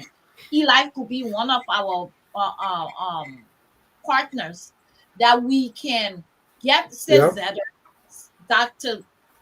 Evangelist Dr. Kwan and go there, talk to them about, oh, you Yeah. just got a message, huh? Okay, and talk to them about mental health and substance use. To be honest, it's we need that awareness. So it's great that you mentioned it. So we got work to do here. Go ahead before we go to the next question, and then Sis Zeta will come in from you Pastor. know, Dr. Pan was saying that the church can also educate the people. But one thing, Dr. Pan, like my Oma usually say, well, what you don't have, you can give, We are right? all The church, okay, my Oma, True. Mother That's true. Mash, Mother Mash. One thing she usually say, what you don't have, you can't get. And what I come to realize is True.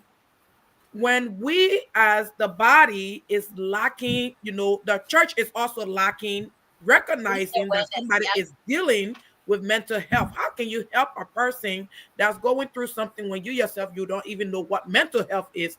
And when that person end up coming to you, like you said, they should teach, but they don't know what signs and symptoms of mental health are.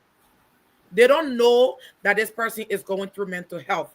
When that person come into the church, instead of teaching them, because they don't know it now, instead of teaching them, this is where now the casting out of demons comes in, because these So people everything go are to the not spiritual. knowledgeable. Yeah. Yeah, they are not knowledgeable of what the person may be dealing with. So instantly, the first thing that comes to mind, you're battling some demonic possession or whatever it is. So let's go into fasting. Let's go into prayer. Okay, lock yourself in the church for 7 days. Lock your, those are things.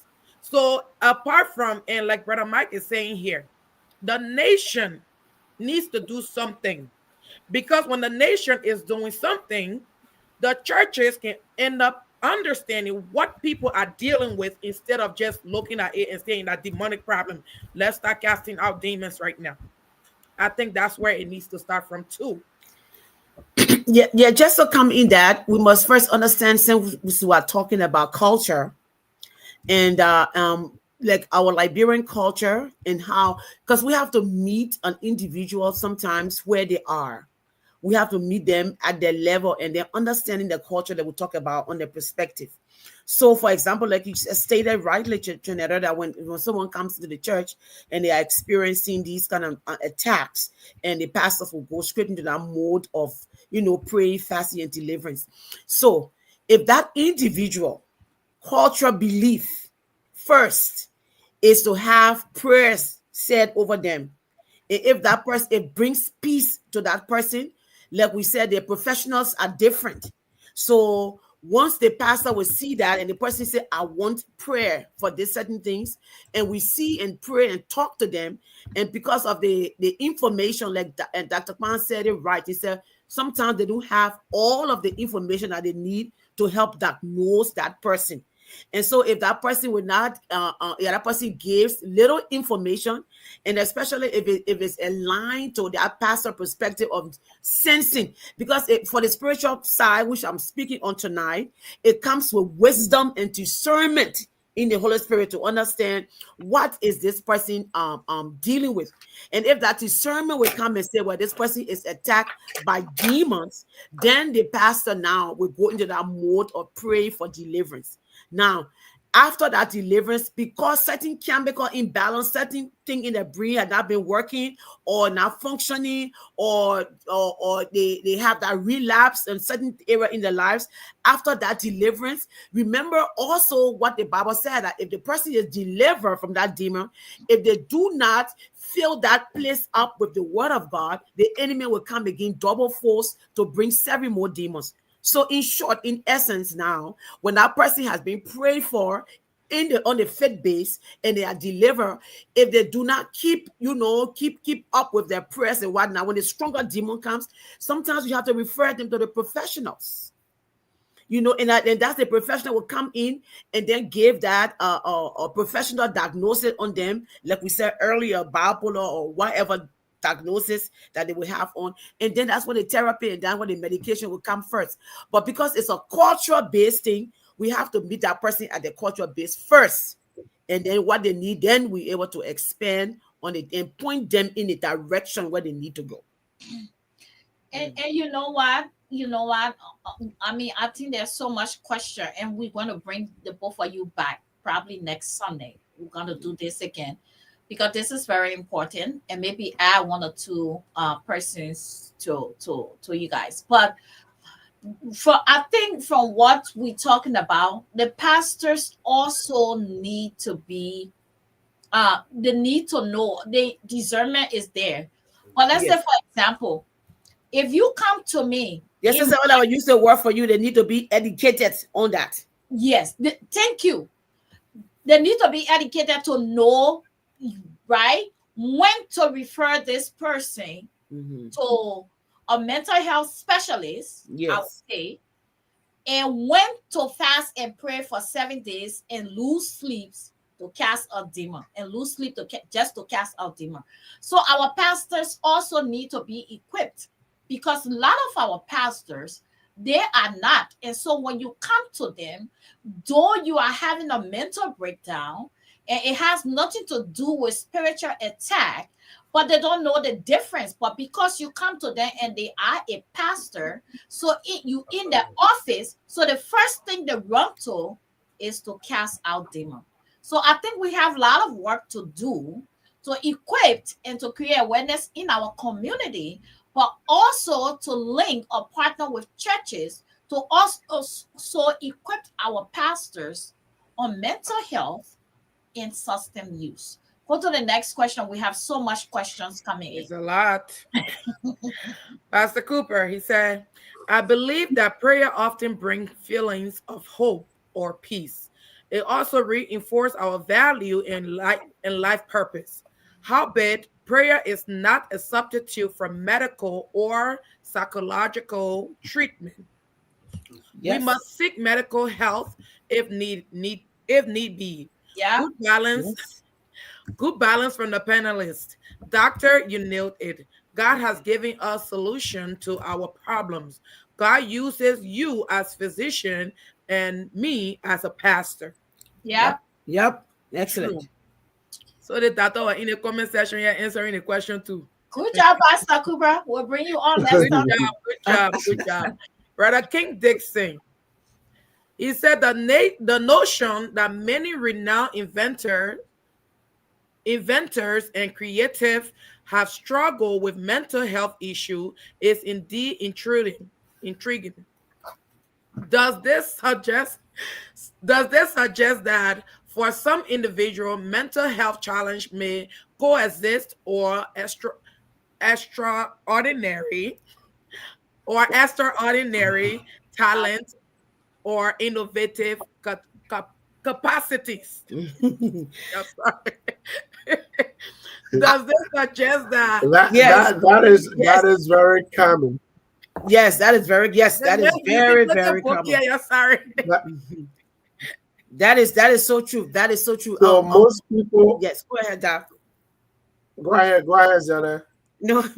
Oh yeah. Let me just lean on it. Then you can All right. weigh in So most professionally. Yeah. most Go ahead. people that I consider creatives, inventors in human history, you know, are kind of possessed, right? That's not a spiritual word in the sense of Mhm. possession. Yeah. Yeah. Got For you. so that's how they used to call that's how they used to call it.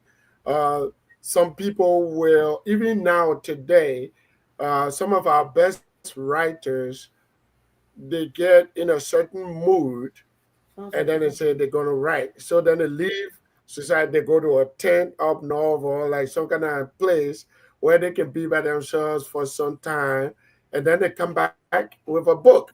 They have they able so in order for most people to get into that creative area, some of them do something that is not their usual self, right?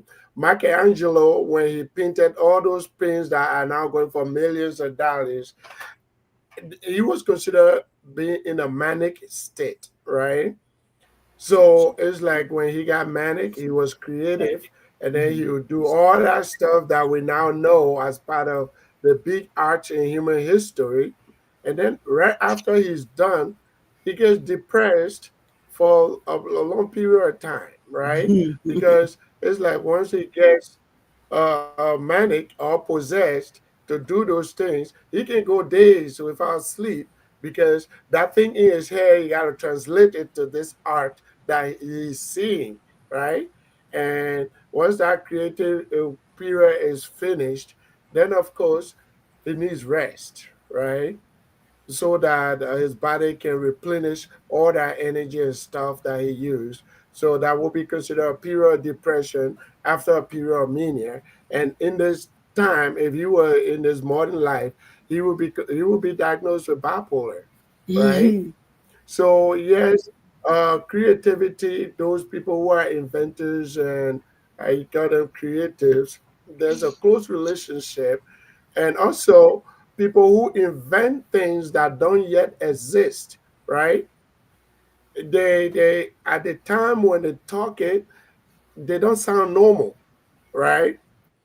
So then society treats them as if something was wrong with them because they can see things society don't see, right? Imagine this. Let me tell you a couple of stories. Orville and Wilbur Wright, when they thought about what if there was an invention that people can fly in, like the airplane, right? People thought they were crazy. At that time, even the Pope said, God made this ground for human beings and the air for birds. So any invention that makes human being fly will be considered a sin, right? Mhm. So people push back at them. The people that discovered the steam locomotive, when they thought about they could create a engine that could move the train, even the American Medical Association went against that idea. And they said something that go faster than 40 miles per hour will drive somebody crazy, right? The American Farmers Association went against it. They say any invention that does not eat hay will drive the farmers out of business. So anytime you come up with a new idea that society has not yet seen, they push back, and it can make people who are considered inventors, it can make them feel abnormal because they can see things other people don't see. I can remember in my own life when Bill Gates said there's going to come a time when every home will have a computer. That was just in the 80s. Hmm. And we looked at the computers that time, and everybody thought that was crazy, right? And look at it now. He also said there will come a time when people will not use cash paper money anymore. He said that in the 90s, and everybody thought that was crazy. And some people no longer use cash.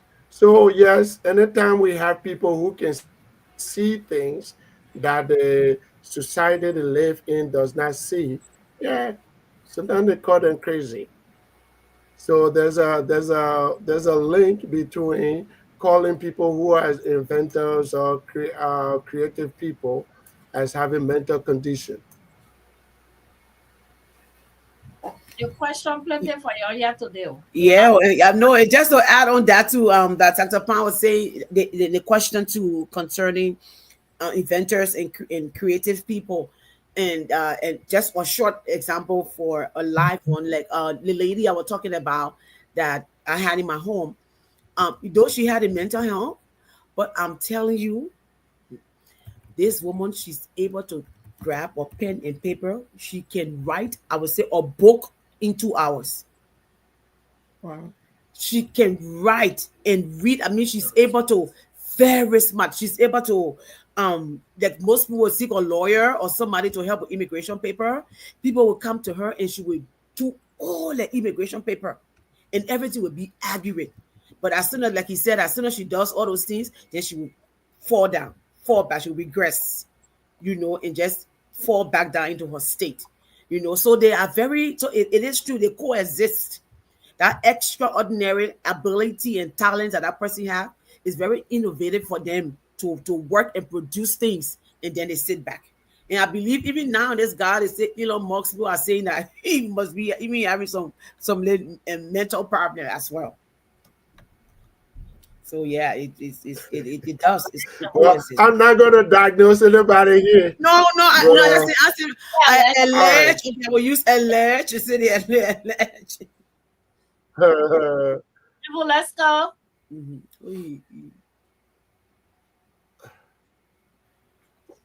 Okay. Yes, Hey, sir. I'm All looking right, for the take next. care. Okay. So the next statement here from Miss Kona. She said this is very good topic under discussion. A lot of people misunderstand the difference between mental illness from spiritual problems because they both has similar symptoms. Yep, That's what we're talking about here. Okay, so what would be a symptom of spiritual problem? That's for That you, Minister Marsh. I I can't be for me when you have the pastor on here. Seriously, at the part. Okay, Pastor Zelda, You know, what is a Oh, that, symptom of a that one, spiritual problem? that one host, I would be a spiritual I was spiritual symptom. I could say a spiritual symptom could be you will see, or a complete. For me, I would say I want to refer this to in our culture background again. Hmm?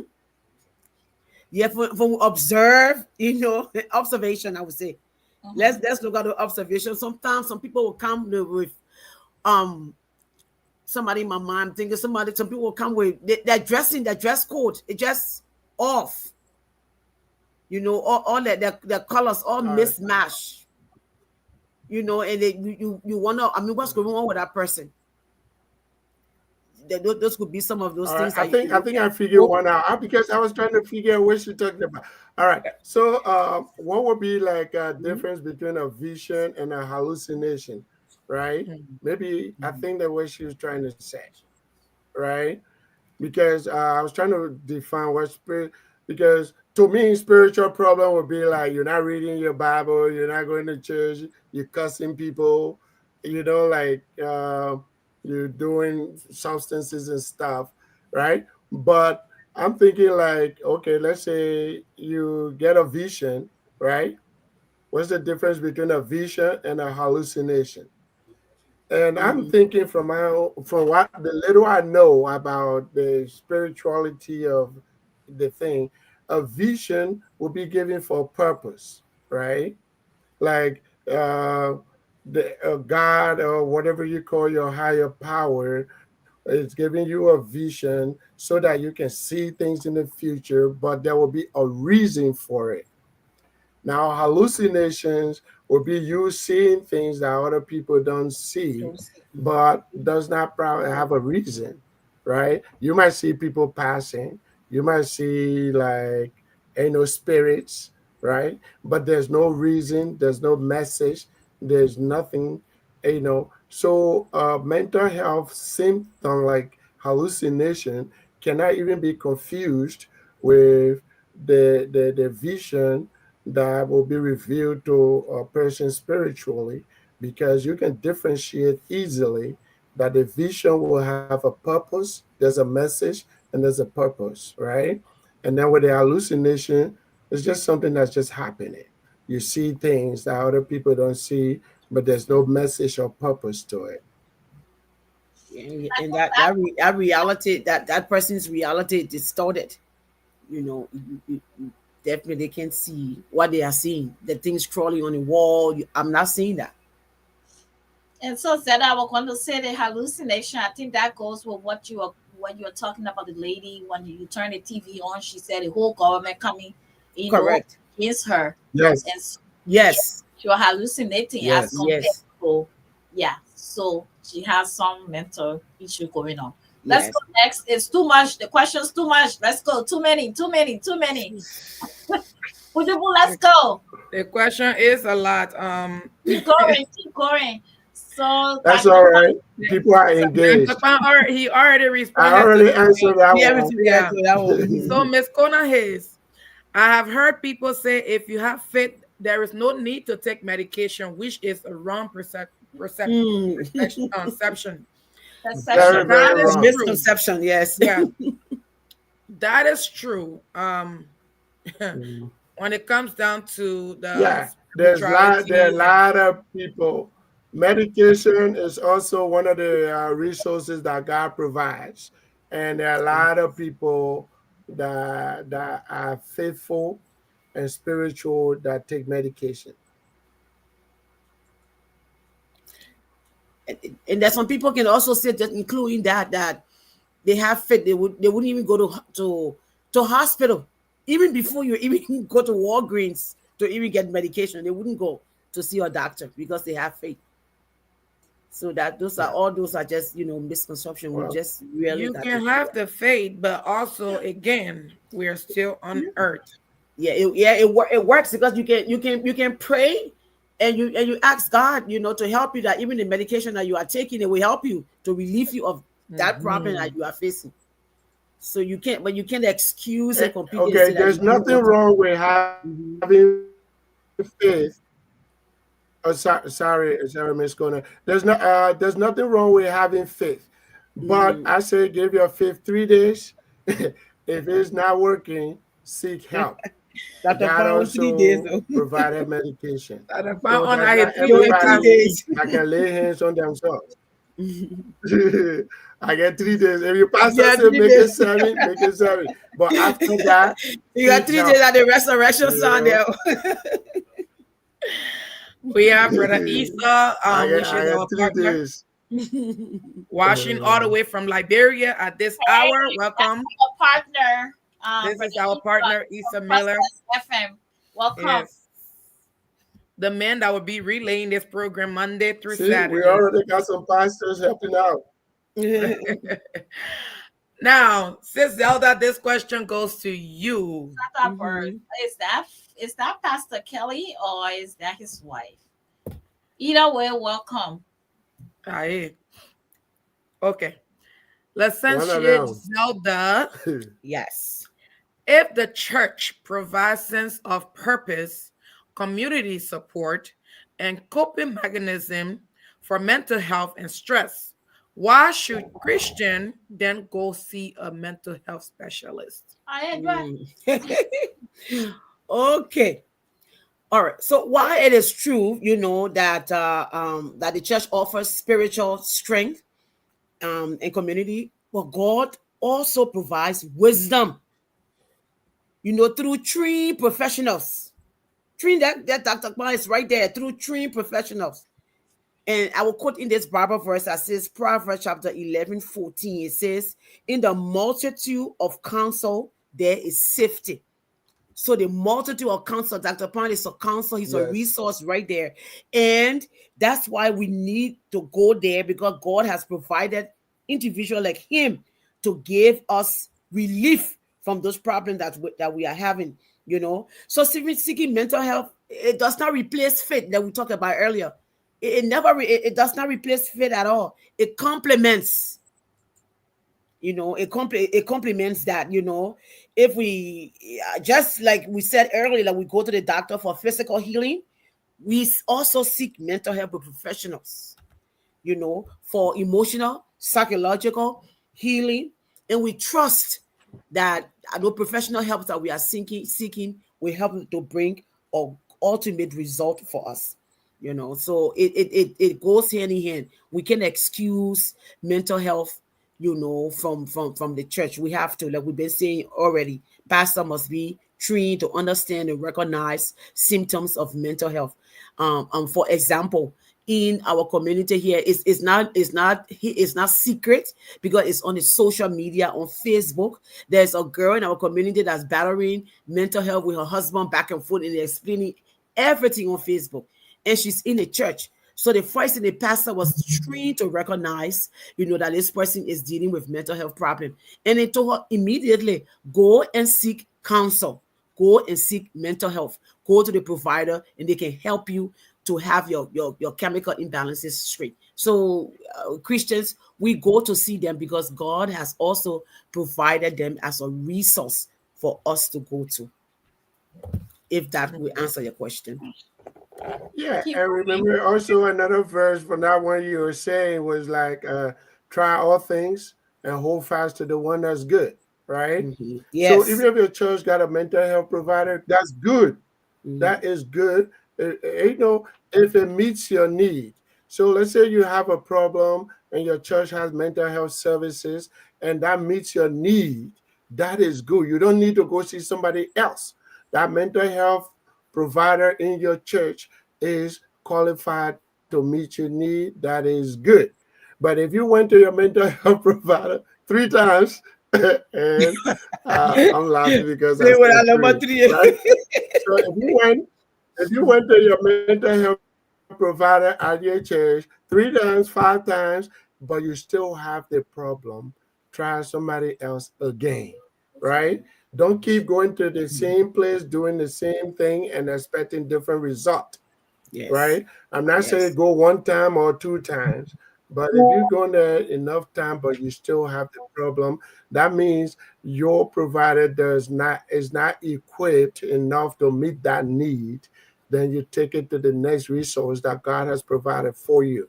You Yes. don't stick with that and tell God, say, you got to fix it right here. You just Yeah. move on to the Exactly. Yeah. next place that He God have has planned provided. again for you. Yes, and that's why even if you, for example, even you go see your primary doctor for maybe just a minor headache and they do all of the different tests, and maybe just in case, God forbid, that they come out and say, "Oh, we realize that you are dealing with something of the mind that can help you," they will refer you.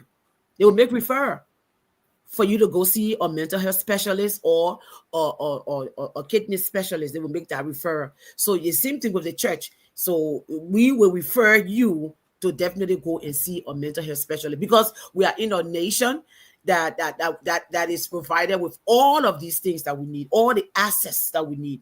We can go and seek those help. Unlike in our country, Liberia, where I'm from, I do not know. Maybe now when I was there, we didn't have psychologists. We didn't have those things there. Maybe it's there now. Bless the Lord if it is. So our people can be able to seek help that they need. Cole, welcome, Cole. Welcome, Cole, Cole. Welcome, sweetie. Cole say how the church will teach the people when most Liberian pastors suffer from the same mental health problem I get you themselves. allegedly. How can you say that? My Uh, hands are up. Pastor Cooper, he said, we are willing. It is the way of fulfilling the Great Commission, Matthew 28:18-19. He means to partner and go to mental health. Yeah. So, Pastor Kwan, Dr. Evangelist Kwan, that's one church. E-Life all the way. E-Life all the way. We are all on a right. mission. We are on All a right. mission. All right. Okay. Cole said, even they Listen, themselves got problem too. I Yes. know, they have.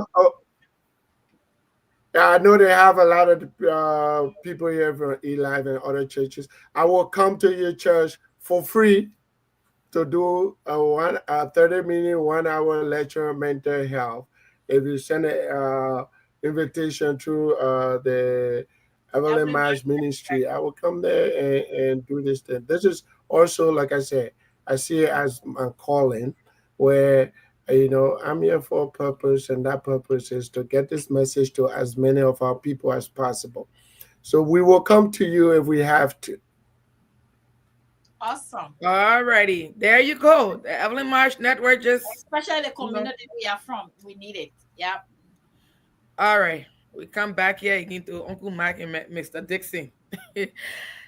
Brother Mike, spiritual matters are dealt with from two fronts, either the church or sick bush, because that's all people are aware of. Mental health education is lacking. That is true again. Dr. Kwan, please be frank with us.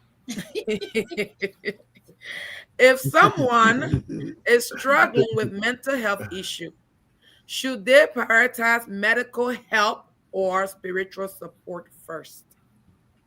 Be friend with All us. right. So, I mean, that's not a fair question. Of course, I would say, here's what I say. I would rather everybody go get themselves checked out first. Medical issue, right? You go get yourself checked out first. There's nothing wrong with that. You go to church every Sunday. You can come see the doctor only one time a year. So prioritize that. If you actually have real problem that you're saying, if somebody is struggling, that means even if you've been going to the church the whole year and you're still struggling, why is there still something like which one I should prioritize? I mean, like you already been going to the church. If the struggling is still going on, you have already prioritized the church, and the struggling is still going on. Go see a mental health provider, right? If you see the mental health provider, That's what I'm saying. Go in all honesty, because the diagnosis and the treatment we give is going to be based on what you tell us. So sometimes if you go and that person in some kind of way you're not feeling like you're willing to talk, let them know. Say, I tell folks, I say, if I ask you a question you don't have an answer, you don't want to talk about today, say, let hold I want, right? But don't lie. Don't tell me something different. If you say, let's hold I want, I know we got something we still holding on to. And then I do a hold my diagnosis, and don't diagnose you with something you may not have because you gave me wrong information. So when you go to see the doctor that first time, hopefully you meet somebody that you feel comfortable to open up to. If for some reason you can't open up to that first visit, do a follow up, right? And if you see that person three times and you yourself know you still got things you ain't open up yet, you know, they might diagnose you with something totally different because you're holding on to something that's pertinent to the diagnosis, right? So the our treatment is a relationship we have with you. You come and we hope we have an environment and a presence that'll make you feel comfortable to open up and tell us what we need to know so that we can give you the options that are available for your treatment. Not every time you come to see us, we're going to prescribe medication. Some of the issue is just, talking, connection, having that connection with another person that has other ways of dealing with the things that you are dealing with, right? Some people come to see us just for new ideas. I've been doing the same thing all the time, and any of this way. But I don't know what else to do, right? All Why you right. put this on So here? then, What? hold Whatever. Sorry, I didn't mean to. Why you put on this one on? back. We're not trying to take we're Trying not to trying close to our take pastor any talking chopping from the bubble. pastors. Remember, remember they can only see me once or twice, and they see y'all every Sunday. So y'all gonna chop enough. Don't worry about it. That's prayer, all right. If they're feeling better, they might make more money, and y'all gonna chop more 10%, right? Or 20%. So They was so more right with the feet better. As a Cooper will not close yeah, here. they will so. Uh, Okay. Since Sis that like a Papa. pastor friend on you, I know that Pastor Kenny doing this one. Yeah. Bring your own pastor. Lesson she Zelda. Can demonic activity cause escapade mental health, or that the two can coexist? Okay. Yeah, that All Pastor. right. Yes, definitely. I would say the two can coexist. So, like for example, in scripture, Jesus healed some who were oppressed by the devil, and that can be found in Mark 5, 1 to 13. He healed. And other places, people were just simply sick, like Matthew 4:24. And also like when Peter's mom, you gotta remember, mother-in-law was sick, he just healed her. She was just sick.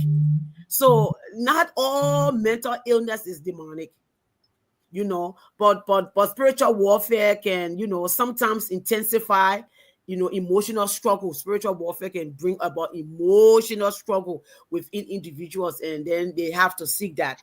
So that's why we believe believers should seek both spiritual discernment and practical help, trusting God, that God is the ultimate healer of the body and mind and spirit. In so doing, he also placed it again, our professional helps that he had that he placed on earth to help us with that. So they both can coexist as well. Everybody don't have mental health. I mean, demonic attack or demonic oppression.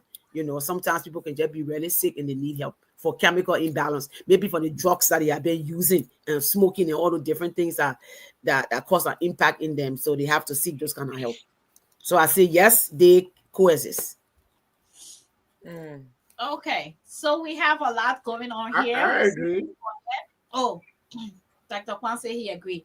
Hey, Cyrus, our legend Cyrus is on here. Legendary Cyrus Thompson is on here. How are you, my love?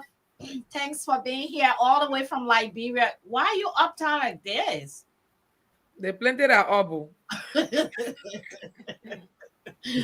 go to the next one. See where you started? Bless. Welcome, my love. Bless is on Alrighty. here.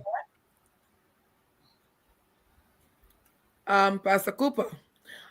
An example could be a person bubbling or using words loosely and think he is speaking in tongues. The similar hallucination or delusion. Pastor Cooper, I told you we'll bring you on here too. Yep. We'll continue on the topic. Okay. Yeah.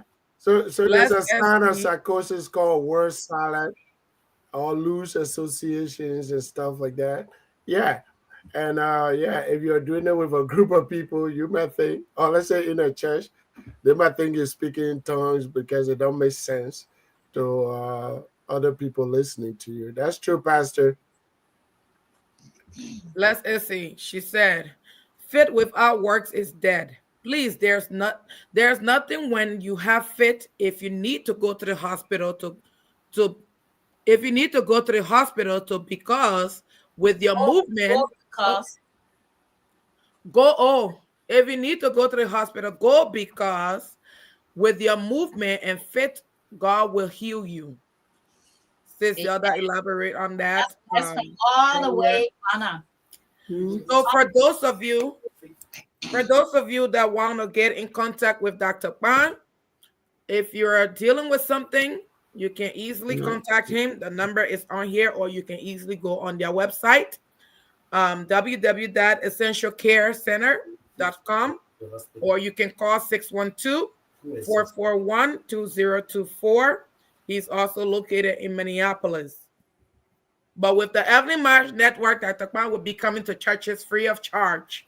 So, And he will give you discount too. Just call the Evelyn Marsh Network name, and he will give you this discount as well.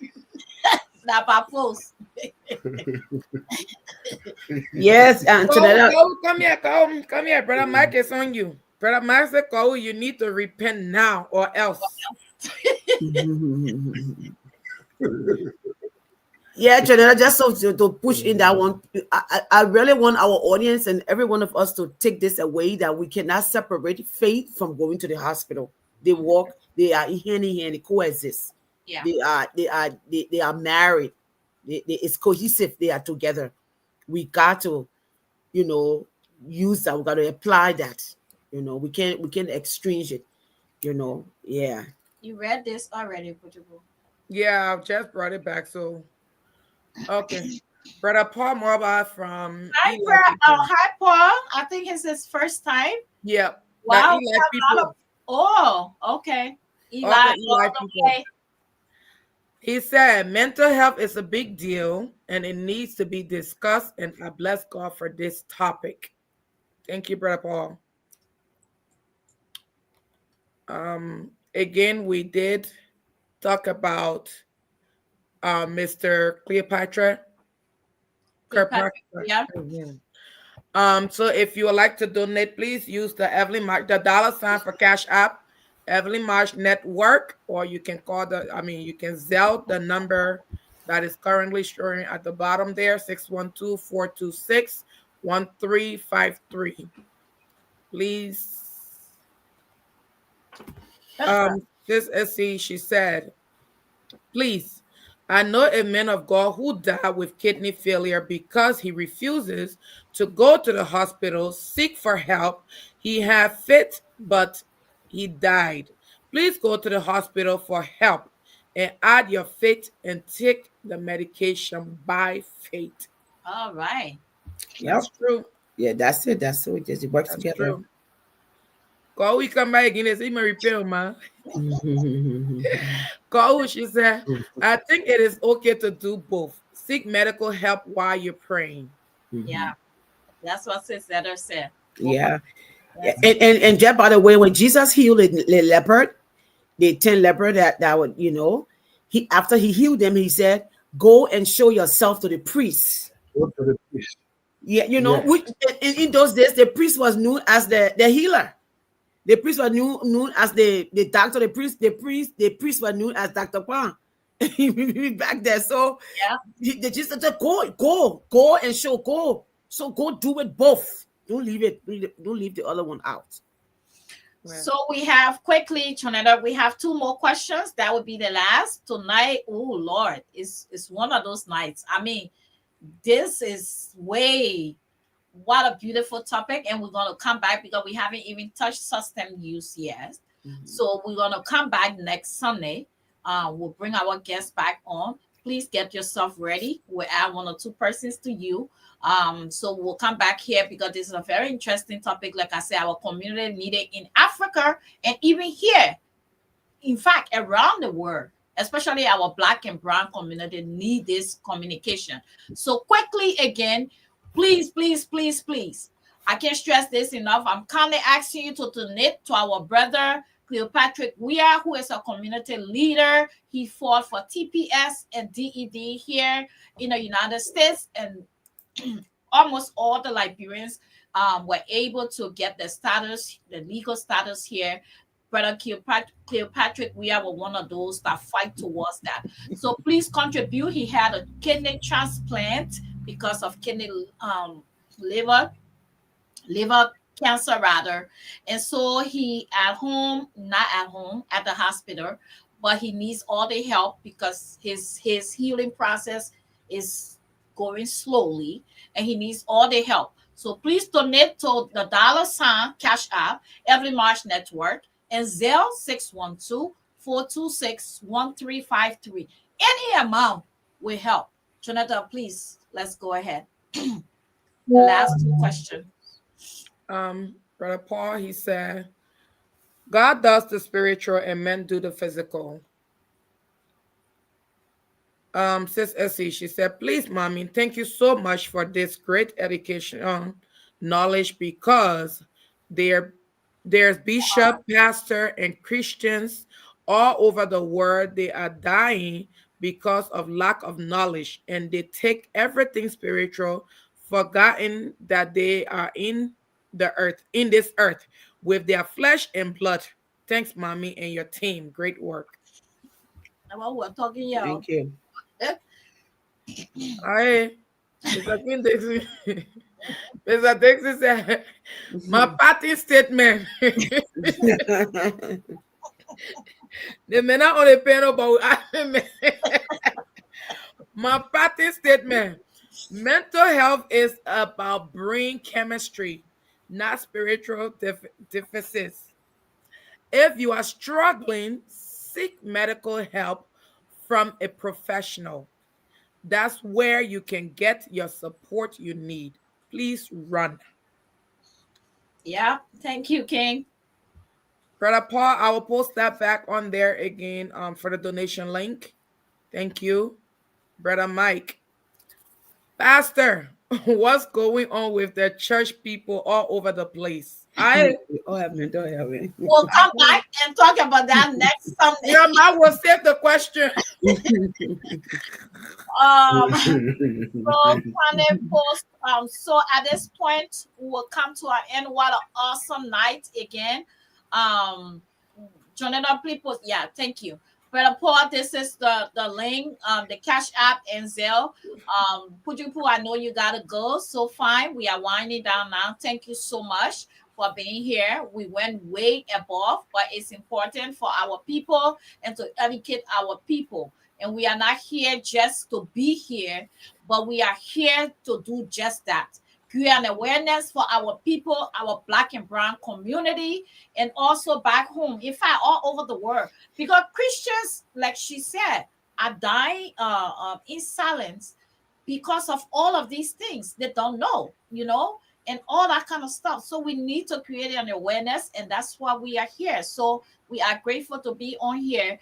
Pastor, let's start with, we'll make Evangelist Dr. Kwame last, and we will go this time with our beautiful birthday lady Mhm. give her parting statement. We'll be back here next Sunday at 7 p.m. discussing about mental health, but focusing on system use. So, Mm. Cynthia, please give your parting statement. Well, thank you again so much, everyone, for being here. And Dr. Kwan, thank you. I gleaned a lot from you tonight, and all of the perspective and all of our comments and our commenters. God bless you. Thank you so much. It was very informative. So, my message is simple: faith and mental health are not enemies; they are partners in the healing process that we have to work within our body. All right, God uses pastors, counselors, doctors, all alike to bring about wholeness for our well-being. And our in our culture, let us seek to have compassion for people that we see that are experiencing what we're talking about, and not be judgmental towards them. First Corinthians 5:23 tells us, may your whole spirit, soul, and body be preserved blameless. Your Amen. whole spirit, your soul, your body, and we include your mind, let it be blameless. So I would like to say that cultural competency is a bridge to a compassionate care. So let us see those needs in individuals that we can help, and then deal with it. And some of us, ourselves, we deal with mental health all the time in our own lives. But as we are learning and we are growing, we are shaping our minds and we are changing lives as we go on. And remember again, faith and mental health, they are not enemies, they work together. Seek medical help and seek pastoral prayer as well when it's needed. Thank you so much, Sister March and Janetta, for this awesome time. Thank you. How can you call Janetta sister Janetta too? We just Daughter Janetta. No, what had happened was, I like the handbag one better. ah, Dr. Kwan, your parting statement, please. Oh, I agree with Sister Zelda. There is no big difference between, I mean, there's no clash between taking care of your mental health and being spiritual. Okay, we all know we are being, besides being a spiritual being, we also have flesh, right?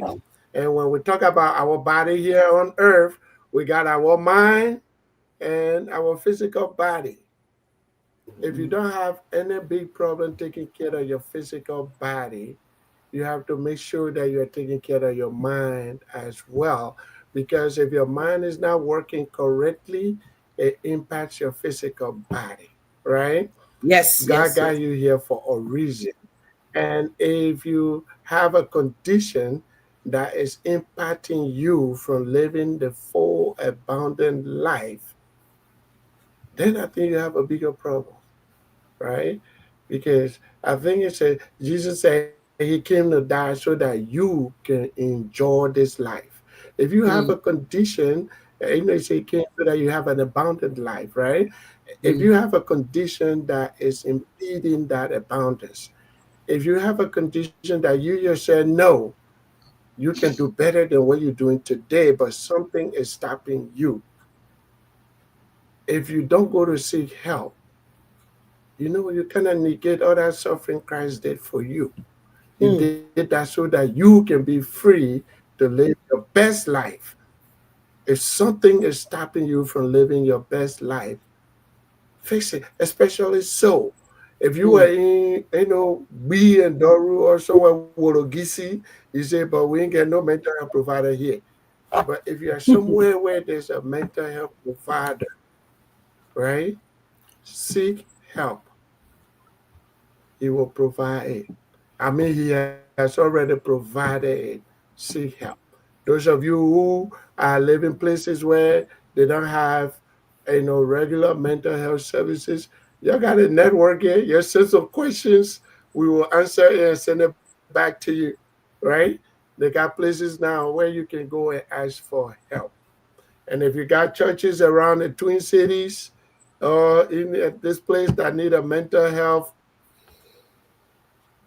article, a seminar or mental health discussion, we are available through this network to come to you and talk to your people. There is no need that we should have a resource available that we can use and let our people continue to suffer. Yeah. Mm. There's a reason we are here, and I think one of the reasons is to get to as many people as we can, so that this problem we have in our community can be minimized as much as possible. We agree. Mm. I'm done. So please read the last comment and we'll let our guests go. Okay. Pastor Cooper, he said, "Happy birthday, Licentious Zelda. Thank Please, you, Pastor. please enjoy your day because it comes once a year. You did good tonight. Thank you, Dr. Kwan. For great knowledge for the topic. Amen. Good job." Okay. Okay. Thank you, Pastor Cooper. Let's not share Zeta Russell and Dr. Pang. Thank you. We are here. So all the information you need is down here. So watch the show again, get the information you need. I want to say to all of you out there, all of our listeners, all those that contributed, we love you. Thank you. And everyone out there from us here, from the Every March Network to you, we say always we love you and we love you by force. Good night. Now we'll take this video that most people love to see, written by Pastor David Young, and it's called Nimbayoni Yo, and that will take us home tonight. Again, God bless you. We see you, and we love you by force. Bye.